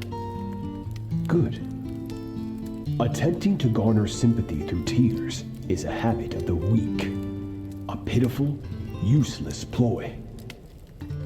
Can I ask a question, Master? Why did you save me? I keep thinking, maybe it would be better if I had died. I wouldn't be haunted by that fire all the time. I wouldn't have to go on like this. I saved you because I have a plan for you. It has been too long since I fought a battle that demanded my full strength, and I hunger for it. Every so-called genius and prodigy I have faced has crumbled like sand underfoot. Before me, even fate bends the knee.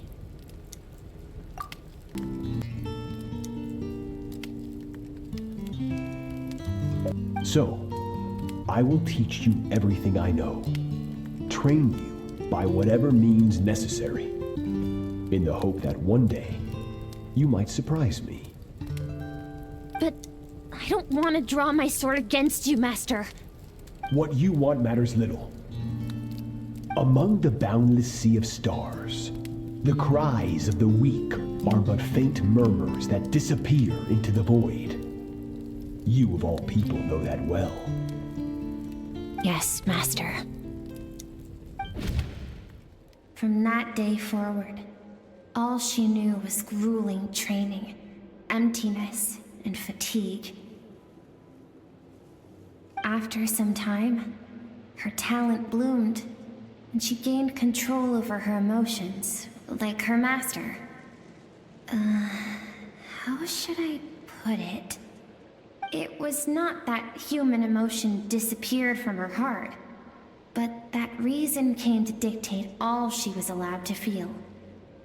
I suppose it was at this point that she became the Skirk you know today.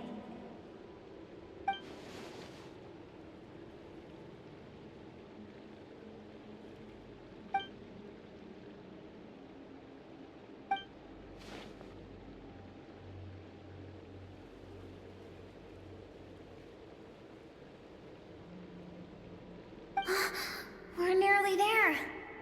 I almost don't want to reach the end.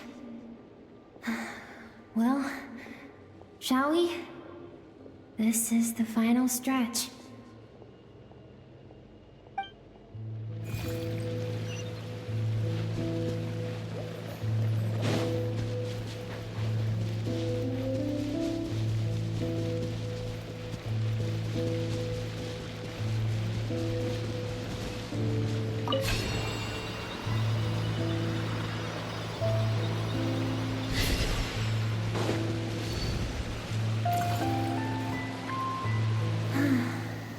These are Skirk's happiest memories. What a simple and carefree time it was. Wisps of clouds dotted the sky. The sun bathed everything in golden light. And when song filled the air, not even the shyest of flowers could resist swaying along.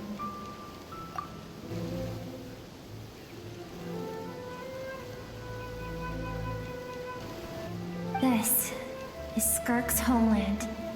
She was so curious about everything as a child, always skipping school to go exploring instead. There was so much to discover. The treasures at the bottom of the sea, the secrets beyond the stars, and that merchant ship packed with adults wearing those strange clothes. Yes, the ship. That was the beginning of the end. It was a spaceship. When it arrived, the people that disembarked wore smiles on their faces and spoke of friendship. They claimed to be merchants from a neighboring planet, looking to establish trade. Skirk's parents, her relatives, her neighbors, everyone welcomed the newcomers with open arms and allowed them to explore the planet. To them, the visitors were guests and should be treated with hospitality. No one had any idea of what was to come. Several months later, an army of unknown origin arrived without warning and carried out a ruthless campaign to destroy everything and everyone on the planet. Skirk had skipped school that day, like so many times before, so she was not caught in the immediate wave of destruction. But when she came home that day, only fire and ruin awaited her.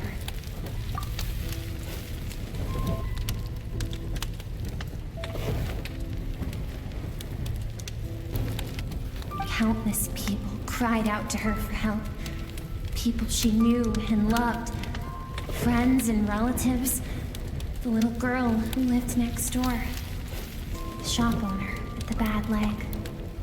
The bad-tempered teacher she had made fun of just that morning. Their lives were discarded like worthless trash as the fire consumed one life after another. Skirk was helpless. All she could do was run. And so she did.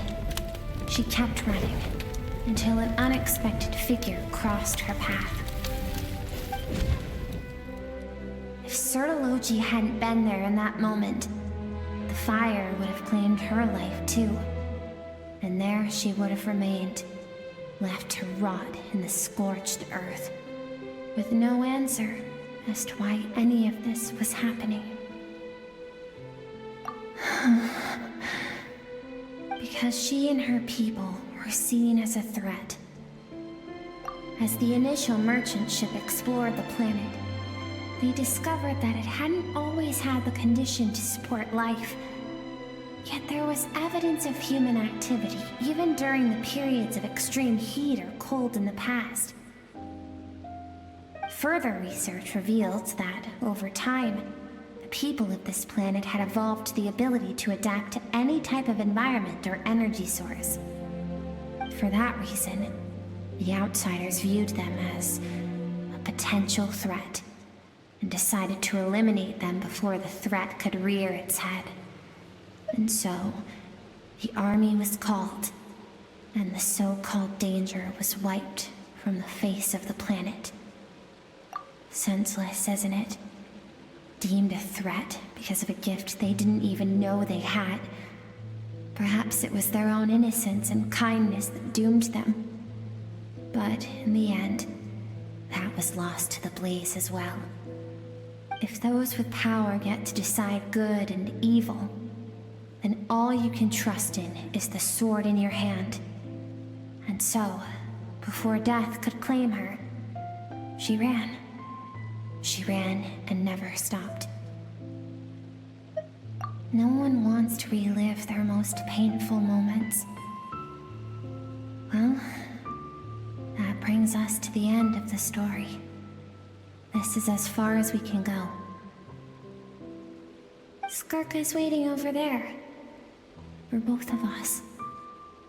Let's go to her. It's time to fulfill my purpose. And my greatest wish over all these years.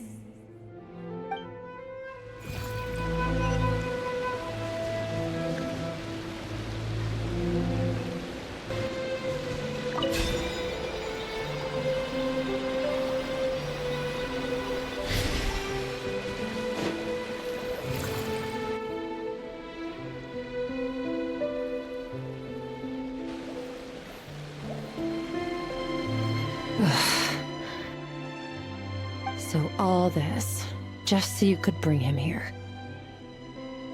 I have things to say to you. Well, to me. I want someone to witness our reconciliation, even if it takes an argument to get there. And he is the best choice in this moment. Her suppressed emotional self.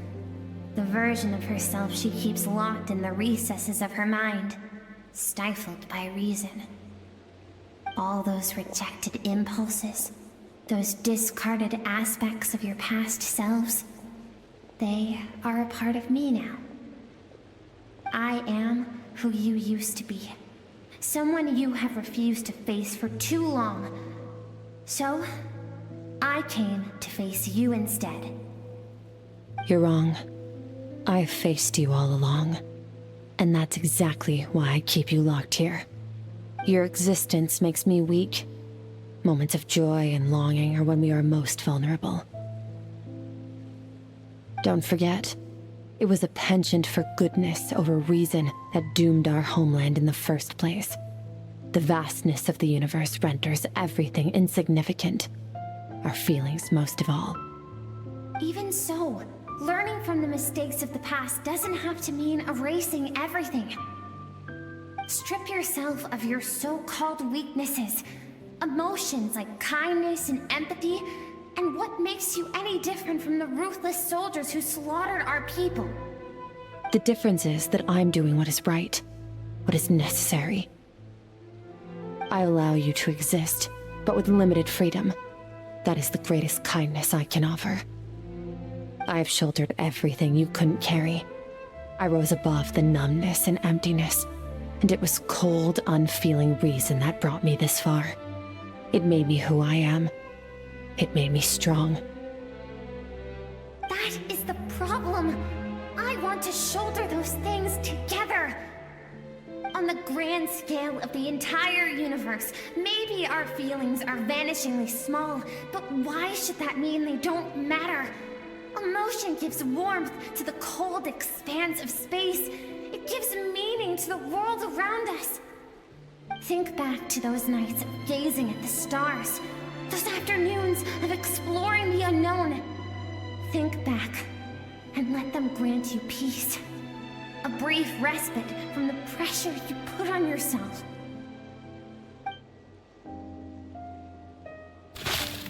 That isn't what we need. It's exactly what we need. Aren't you curious about why recovering your strength has taken longer than normal this time? Finally, you get to the important part. That is the only answer I came here to find. Then look around. Look at your inner world. You cast aside your dreams and curiosity, and in doing so, you lost your original motivation. You severed all connection to who you used to be, so you can no longer draw strength from your past.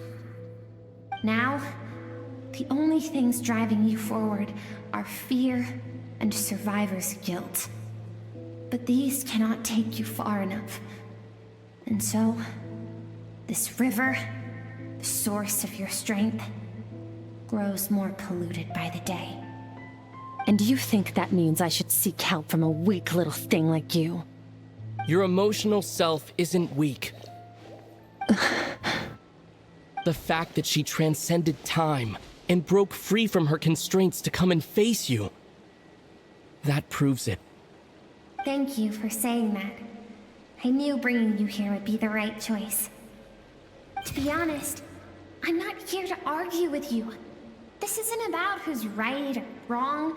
And in fact, I agree that in order to make it through the wake of that tragedy, we had to distance ourselves from the pain through reason over emotion. But what is right at one point in time isn't always right forever. I know you will never forget that fire. I know the fact that you were the sole survivor fills you with guilt. And I know that among the voices that haunt you, mine is there too. Because deep down, you know that you didn't turn out to be the person you wanted to be. All those unfulfilled hopes are like knives to the heart. And I don't want you to hurt anymore. So even if you can't accept me, I hope, at least, that you can let go. I keep thinking, maybe it would be better if I had died. I wouldn't be haunted by that fire all the time. I wouldn't have to go on like this.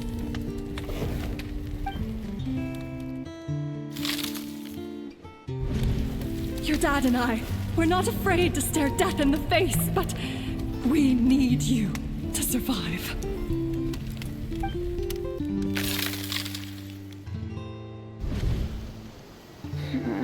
I'm sick of being a kid. There's so many amazing things out there, and I'm ready to see them all.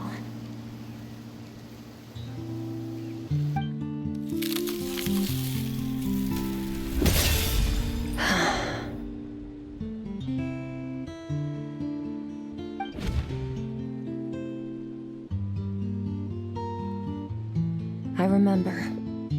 There was a song Mom and Dad always sang when we went out to fetch water. Dancing water. The sand along your path is begging for your song and movement.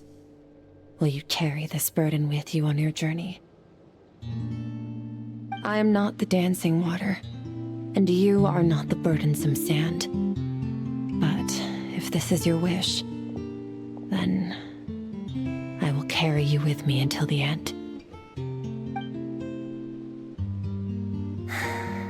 Thank you. I should be thanking you.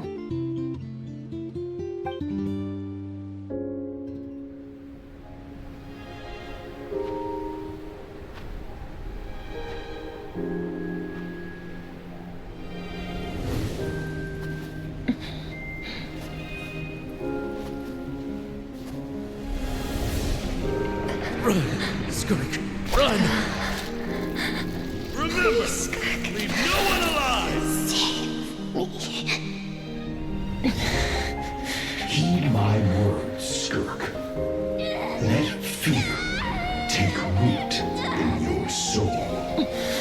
Did you survive? Why was it only you? Skirk, did you become a positive light in this world?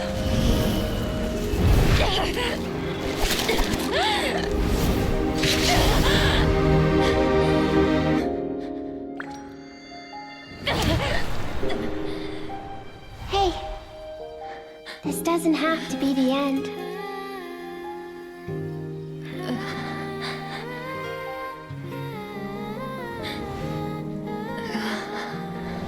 Life is a gift.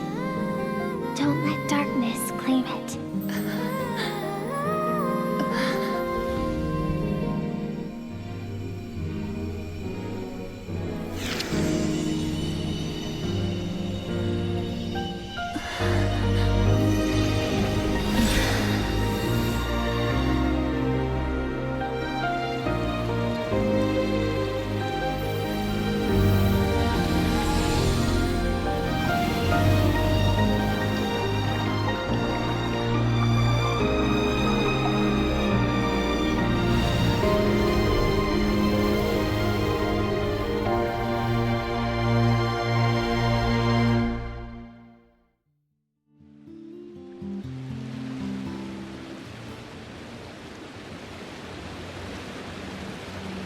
So, you saw my memories then.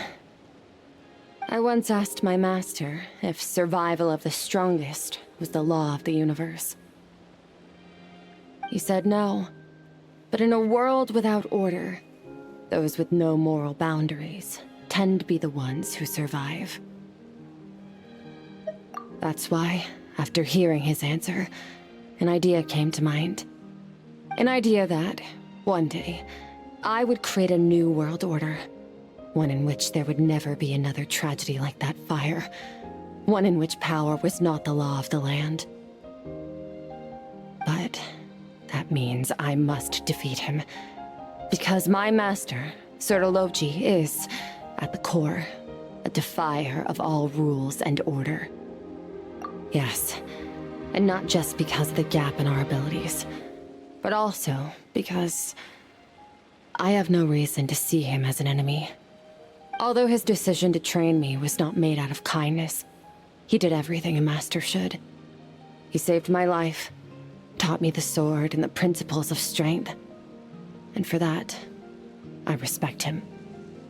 I know, and it's not something I want. But Master never goes back on his word. I have to treat everything he says as a promise. He's no longer in Teyvat, but he sends me messages through the Abyss every now and then. Most of them are simple greetings, or an answer to one of my questions. Every time I hear from him, my heart skips a beat. And I wonder if this is the moment where he'll finally appear before me and tear down everything I've built to pieces. Maybe that means I do live in eternal fear, just like he said. Yes, I respect him, but I'm also afraid of him. And for that reason, the pursuit of strength consumes every moment of my life. I don't know what Master has planned, but I have to be ready. Help me? Why? This isn't your fight. Because if we want to build the world we both want to see, everyone, if we all do our part, we can make the entire universe a kinder place.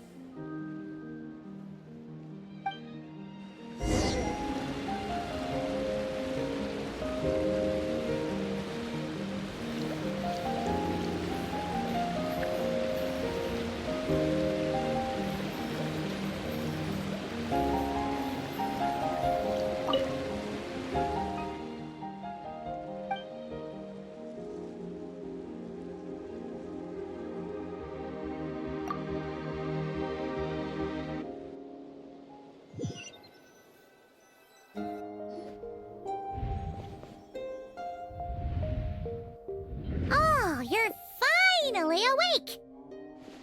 Honestly, Paimon was gone for like 2 seconds and then she comes back and finds you both unconscious? Oh, you scared Paimon half to death! You're both okay, right? What does it look like?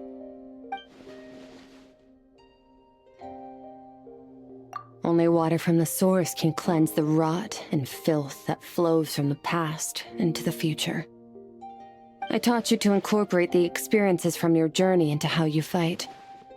I suppose what happened today will become an inseparable part of who I am.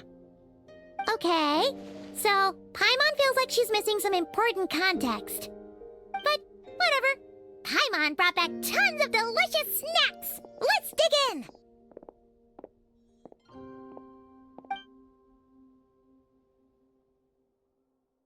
All right. It's about time we finished what we started. We're gonna deal with this thief for good, right? This time, I'm not going to tell you to hold back. But having digested even more power in the meantime, he's going to be tougher than before. The good news is, we have no reason to pull our punches this time. So, let's go. Same place as last time.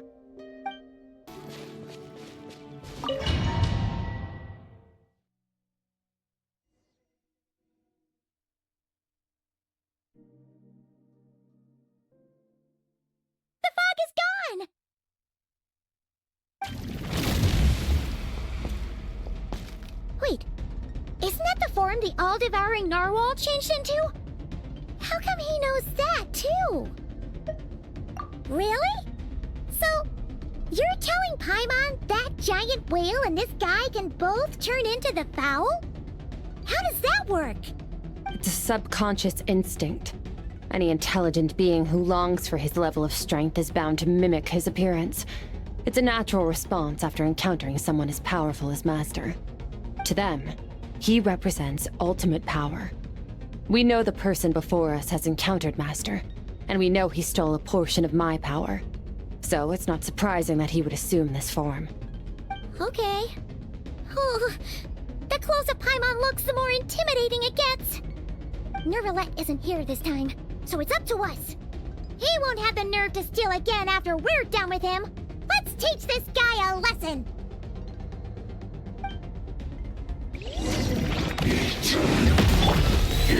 Bombs away! Go! Search!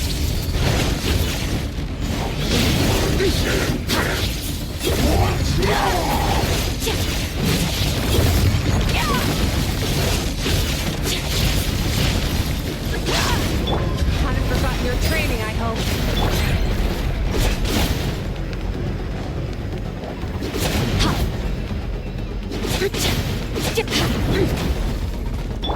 Water jet! Power.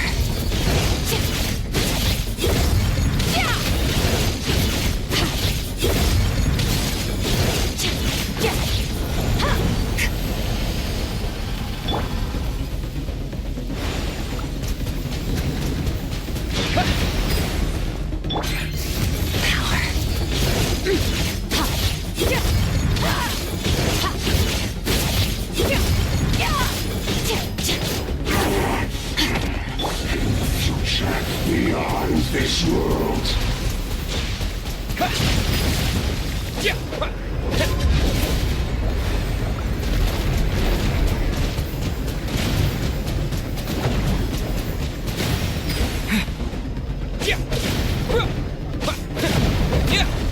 Go! Extinguished! Mine to wield.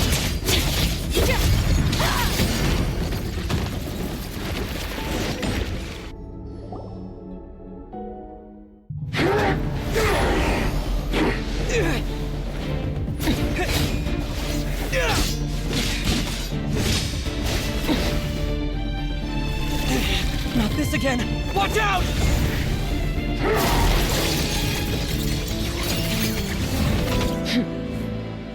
Haven't had enough of my power.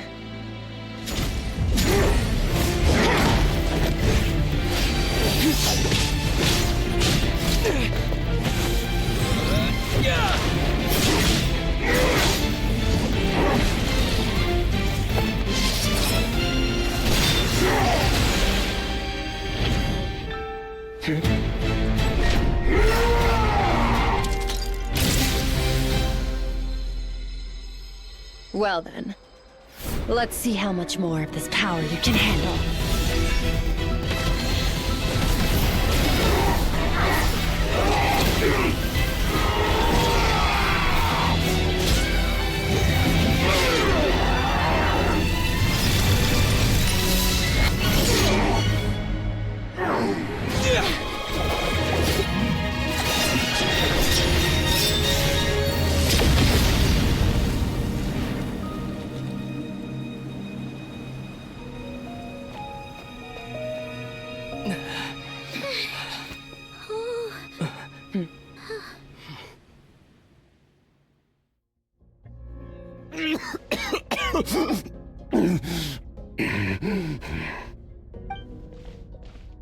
Well, have you come to your senses? You saw that my body was at its limit. So, you deliberately channeled your power into me, knowing that it would destroy my shell from within. Such power, such keen battle instincts. So you must be... Skirk, Sertologi's disciple. How long has it been? How long has he been away from Teyvat? Hundreds of years. Hundreds? Sorry, it's a lot to take in. I should introduce myself. I am Skofnungar, a friend of your master and one of his followers. This is the first time I've heard your name, Skirk. But hundreds of years ago, I knew you existed. And I knew you would come here. Hundreds of years ago? Sounds like you and Master have quite the history. Care to tell us about it? Of course. Might as well take advantage of a clear head while I can. The story starts a long, long time ago. I was born into a noble family in Conria. As the eldest son, I was set to inherit our title. But I contracted an incurable illness as a child, and everyone gave up on me.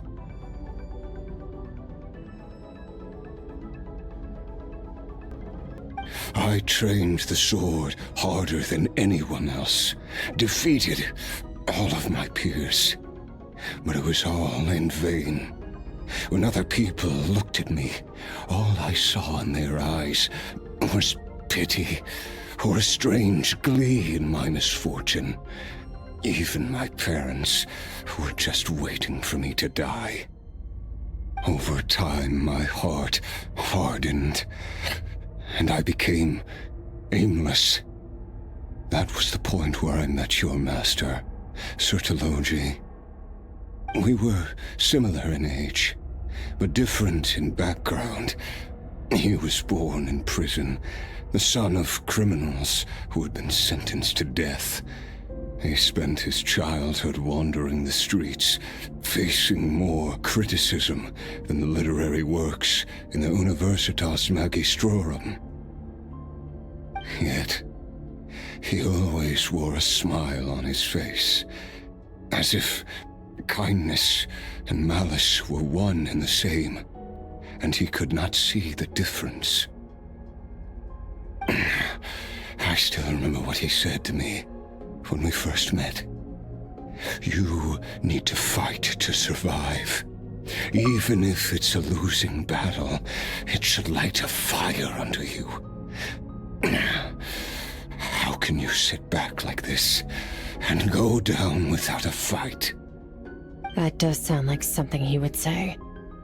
He was the first to acknowledge that I was worth something, and he inspired me to keep going. When we sparred together, it was the first time I'd actually felt the thrill of combat. When I was 10, he stole forbidden research materials and managed to cure my illness. It was like there was nothing in this world he couldn't accomplish. When it came to the human form, he was always intent on pushing the boundaries of possibility. But somewhere along the way, I fell behind. My talents were nothing compared to his, and at some point, I realized he had pulled so far ahead, I was too embarrassed to even ask him to spar. After his grand endeavor was successful, he sought me out and said to me, "This planet no longer holds anything of interest to me, so I'm leaving. But first, I have an offer. I can use a power I have just refined to break the curse of immortality for you. Your death was once what we worked so hard to prevent.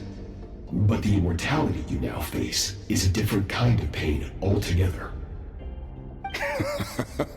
I'll pass. Immortality doesn't sound so bad to me. Since I can't die, it means I have an infinite amount of time to get stronger. Maybe I'll finally catch up to you one day, and we can spar like we used to. Are you sure? I cannot say when I will return. Your body, or rather, your soul, might not be able to withstand this curse. All I can do is try. After all, a wise man once told me, people need to fight for their own survival. Wise indeed. Nevertheless, if you grow weary of the pain of immortality, and wish to experience a good sparring match before you wither away, seek out my disciple. Disciple? Never thought I'd hear that word coming from you. Nor I. But Vedifenir said I was destined to find a disciple out there in the universe, and bring her to Teyvat. You know as well as I, Vedifenir's prophecies are never wrong. Well, now I'm curious about who this disciple of yours will be. All Vedifenir said was that one day, the stars shall bow in her honor. Sounds pretty impressive. Of course. Only the most outstanding people would have the right to become my disciple. Still self-assured as ever, I see. But you're not wrong. I'll be leaving then. Oh, and if you are serious about getting stronger, I left you a little gift in the primordial sea. As I've said before, walk whatever path you want. Freedom means even the wicked get to make their own choices. Waiting for me in the primordial sea was the all-devouring narwhal, already beaten into submission by Sertologi. In its weakened state, I was able to cut off part of its flesh and sew it into my own heart. Your heart? That sounds like torture! How did you even survive that? Because, of course, I bear the curse of immortality. So, you used the curse to turn yourself into a vessel for power. Even with that whale's ability, devouring power like that is not something the human body can withstand. With your body and soul constantly at the breaking point, it was the curse of immortality that sustained you. But that is not the path to strength. You have to pour your heart into it, work for it, dream of it. Instead, you stole something that didn't belong to you, and it backfired. You're right. I should have known better, but I had already pushed myself to my limits, and he was still miles ahead of me. So I had to take a leap of faith. I miss your master. I miss the days when we were all together, troublemakers without a home. I don't regret the choice I made. But if you'll allow it, I do want to apologize. To both. After the beating we just gave you, I think we can call it even. You're an interesting one as well. Sertologi's disciple. That's a lot to live up to. It can't have been an easy experience. I know what he's like. He rules with an iron fist, using despair and fear to force you to catch up to him, all the while standing ever out of reach. We're like mountain climbers in the dark, never knowing how much higher we have to climb, or when we will see the sun again.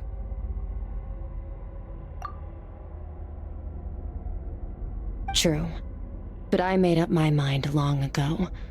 No matter how dark it gets, I will not give in to despair. I will overcome it. Besides, after hearing your story, I suspect what Master really wants is not a battle that demands his full strength, but rather a defeat without regrets. Oh? Since you're his friend, you must have some things in common. The first time we came here, when you stabbed me through the fog and stole my power, I felt no emotion coming from that spike. But when you had to devote all your strength fighting me just now, I could feel joy and passion emanating from your blade.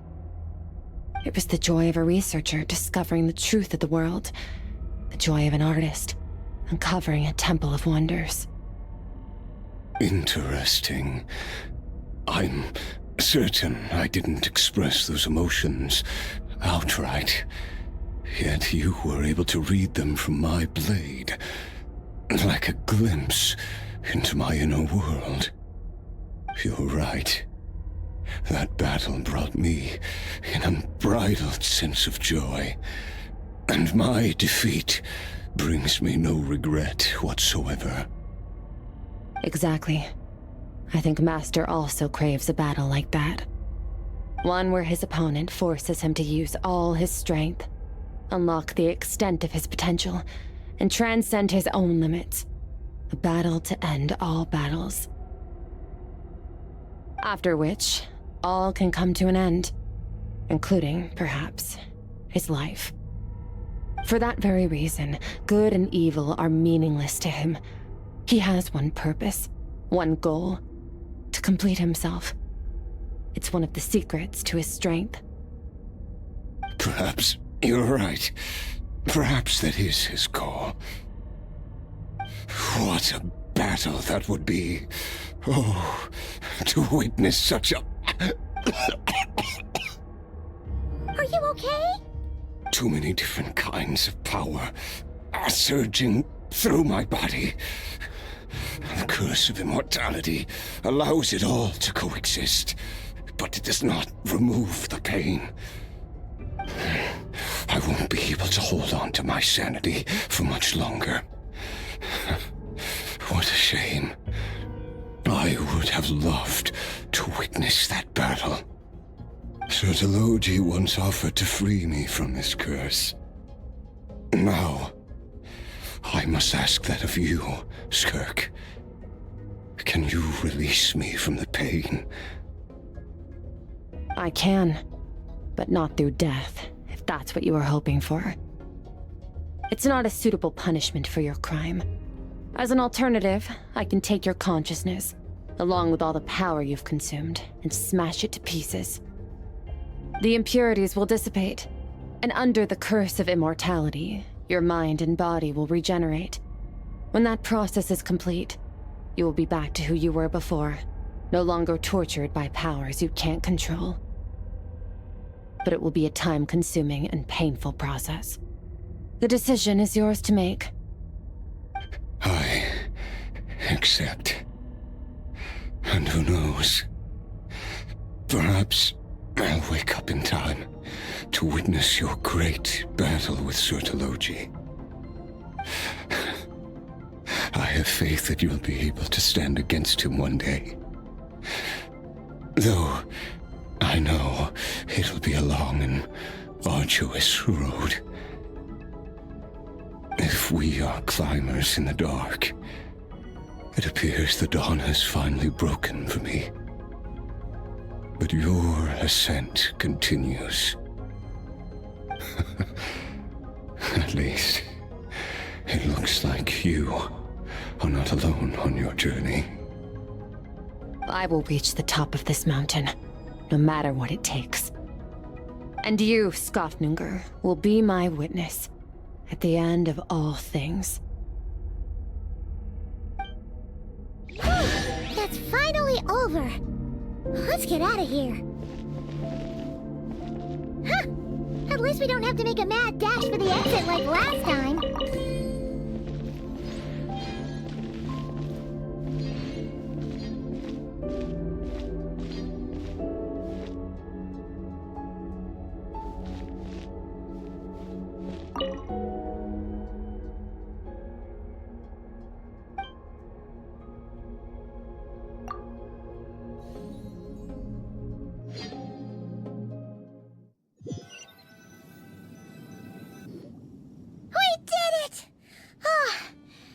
Been a few days, but it feels like forever. Once again, we've proved there's nothing we can't overcome. We're just... Wow, you sound even more confident than usual. Guess you really have become stronger. Today sure went by fast. It's night already. Oh wait, that reminds Paimon. The stars you mentioned, the ones that died out, are they back now? Yes. The power Skofnungur stole has been returned. So, the stars have regained their light. Great! Huh, it's crazy that you even noticed their light was gone. There are so many stars in the sky. If a few disappeared, Paimon definitely wouldn't be able to tell. I suppose it's because I have gazed upon this sky for centuries. The false stars, hanging in the meticulously planned sky, glittering with rotten light. It's not real, and yet, it is for that very reason that I can look upon it and enjoy the momentary peace it brings. Even the most beautiful of bubbles has to burst. We will return to the real universe one day, whether of our own volition or not. Time marches ever forward. Even the innocent and naive will taste life's bitterness. Yet through hardship, we grow, until we learn to seize the sands of time for ourselves, and uncover our true strength. Though we gaze upon a false sky, its vastness and majesty is palpable. One can only wonder, what is it going to take for kindness to reign supreme in the vast expanse of the universe? Ugh, this is all going over Paimon's head. But if she knows one thing, it's that the Traveler always finds a way. Ever since we met, he has filled Paimon's days with happiness. No matter how tough things get, he always finds a way to make it better. If it's too big a job for one person, then we'll do it with 2. And if 2's still not enough, then 3. We've met so many amazing friends and accomplished so many amazing things. As long as we don't give up, we can make any wish come true. I suppose when it comes to you, anything is possible. Well, I should be going. Now that my power is no longer isolated from my emotions, I need more practice to get used to it. I suppose fate will decide. Maybe we'll bump into each other on the street. Or maybe we'll reunite on a different planet entirely. Regardless, reunions and partings are but passing moments. More than anything, I hope that at the end of this journey, wherever it takes us, we stand in a world reborn. One without war, pain, or forced partings. One where new life can bloom, even where there was once nothing but scorched earth. For this, we must all work to become stronger. If that's what you want to call me, I won't object. Goodbye. Bye!